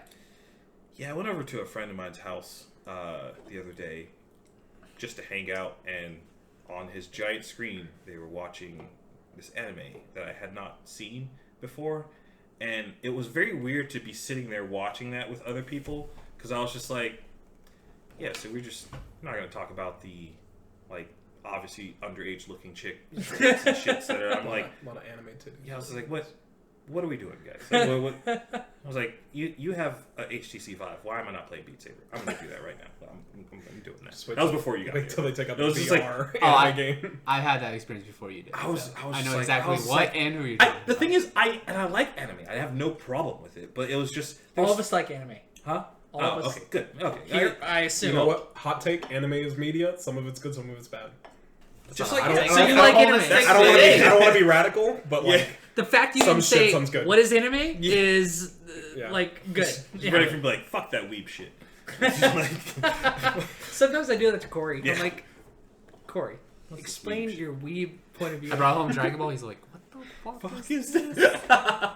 As someone who I definitely claim to hate Dragon Ball, I could go on pretty long rants to explain why. Oh, And it shouldn't be. Yeah, I don't Steven, like Dragon can you be a regular guest? Excuse me? Our- Oh, sure, yeah. I live 10 minutes away. Awesome. There you go. Where you get him? All right. It's up to me. It's up to me. Yeah. All right. He's a regular guest. Joe's a regular guest. Weekly. Well, Joe has his own podcast. Well, we're gonna contribute. You can upload all of I'm this. not going to upload this whole thing. You could. You can. It's long. Take clips from it. Had I known that, I would have uploaded a video version of it. Like I would have Why don't you do an videos intro? for you? Why don't you do an intro with us that you could say, "Hey guys, just the following is gonna be blah blah blah blah blah." But I don't want to. So here's You can steal. I don't. It's not Shut about up, you can do stealing. It's not stealing if you said you could do it. I guess, but All of us are trying to grow All right, together. guys. That and about honestly, turns it off. Or no, continue. I'm just Okay, doing the you're just outro. gonna, like- I'm just doing the outro. Go ahead. okay, Well, you want to finish your outro outro? Or... So you should have a platform as well. Just by agree. the way, because you have How many people have told you? You have a short list of how many people. We have have, said? yeah. So like, You know what? This is the first time I've done a podcast of at least 3 dozen other instances where people have said you should do a podcast. do you So take them seriously? congratulations. Do you take them seriously? 'Cause Yeah, I've considered doing one myself. you're opinionated. Yeah, Like I'd say you, so. you have an opinion and you want to. You can argue it. You can think about the other side, and you can. I mean, you should. You have a platform. You have a platform in the making. You just don't have it in motion yet. It's fair enough. Do it. yeah. Yeah. I mean, he has it. He should do it. So what I'll do is I'll Steal. I'm not going to steal. What I am going to do is probably take clips of it and like elaborate on stuff, and then like use that and be like, hey, if you want to see the full thing, fucking go here.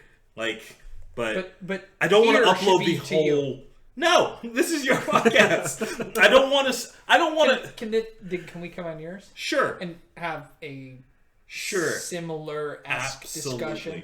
Absolutely. All right, part 2 on your podcast. Absolutely. Yeah. All right, Part 2 about what? Episode 10? All of it. No, Just not Star Wars anymore. Oh, just then what it we wouldn't be part 2. Part 2 of everything. Part 2 part of 2 the 4 of us. of us 4. Yeah. Anime. Anime. Snyder. If you're down, you're The down. Clone Wars. Of course you're down. You like talking. Yeah. you like Mandalorian. talking. All right. We all have to watch I'll watch Mandalorian it by then, before for the sure. next episode. I can't commit to that. When are we doing that? The Witcher? I'm down to talk about the Witcher. I definitely watch. I can finish The Witcher. I'm already done. I got the games down. Me and him are done. You have to do the videos. homework. You gotta Both watch to it. watch. I mean, would you like it? Yeah. What? Like to watch? Would you like to Just watch The put Witcher? Pray the Oh, Gods I'm on gonna the watch them shelf. regardless. At some point, Then you- I'm then talk going. about it, bitch. At some point, I am gonna watch it, but like, I'm just not gonna steal your podcast. Upload the entire None audio. of it is stealing. All of it is growth. No, that's stealing. It's not stealing. So Are we we give making it to money? you- if we we're give it to losing you- money right now, if money's going towards us or you, and But- it's going towards us, and if you try to take that, that's stealing. But that's not what's happening. people are No. coming to this. Like, Fuck that. I want people to come to me and you at the same time. I do This is too. cross promotion. Plagiarism. But you. I don't see how. I don't see Plagiarism how. is stealing, and you're not making money off when you. It's not plagiarism. That's what I It's- mean. But the definition of what you just said is like there's no revenue, so it's not stealing. But plagiarism, there's no revenue for your paper. I'm but telling it's you. still stealing. But if I'm the person making it, it doesn't matter. That's what I mean. If we give it to him, Yeah. it's not stealing. Fuck you. Watch his shit. Like, watch Joe's shit. Like, They can't watch watch Joe's it because shit. he doesn't have a video Watch our- application. It's just like He literally a does. He video has- that he just has cycles better- around and he has- just do that on loop. I throughout thought, the I entirety thought, of the I thing. thought about putting what is it called? The little thing that spins with the table. The Chinese. No. Fidget Like, spinner. no, that would spinner? work. That would work. And you just tape A something. lazy like, Susan. 4 phones. Yeah, Yeah. lazy Susan. We just have Okay. all of our phones in front of us so we can record and cut to when we're talking. Yours is video. Yes. Oh, okay. Well, yours. Yeah, we want it to be podcast. audio. It's both. We want. Like I have audio and video. Yeah. So do I- you upload your audio somewhere? I'm about to. Sunset. Now that Okay, I are have we- 11 episodes. are we I wrapping will up? upload it. Can we all wrap up? Yeah. Okay. Okay. All Wrap right. it up. Goodbye, everyone. Goodbye forever. Best All episode. right. See ya. What'd you do? Stop recording? The computer's not I recording. haven't done that yet. Oh, it's still on. Okay. I was gonna say because you ran in there to like wake the computer up. I hope it didn't go to sleep. Oh, you changed Yeah, it. it has. It has not gone to sleep. Oh shit.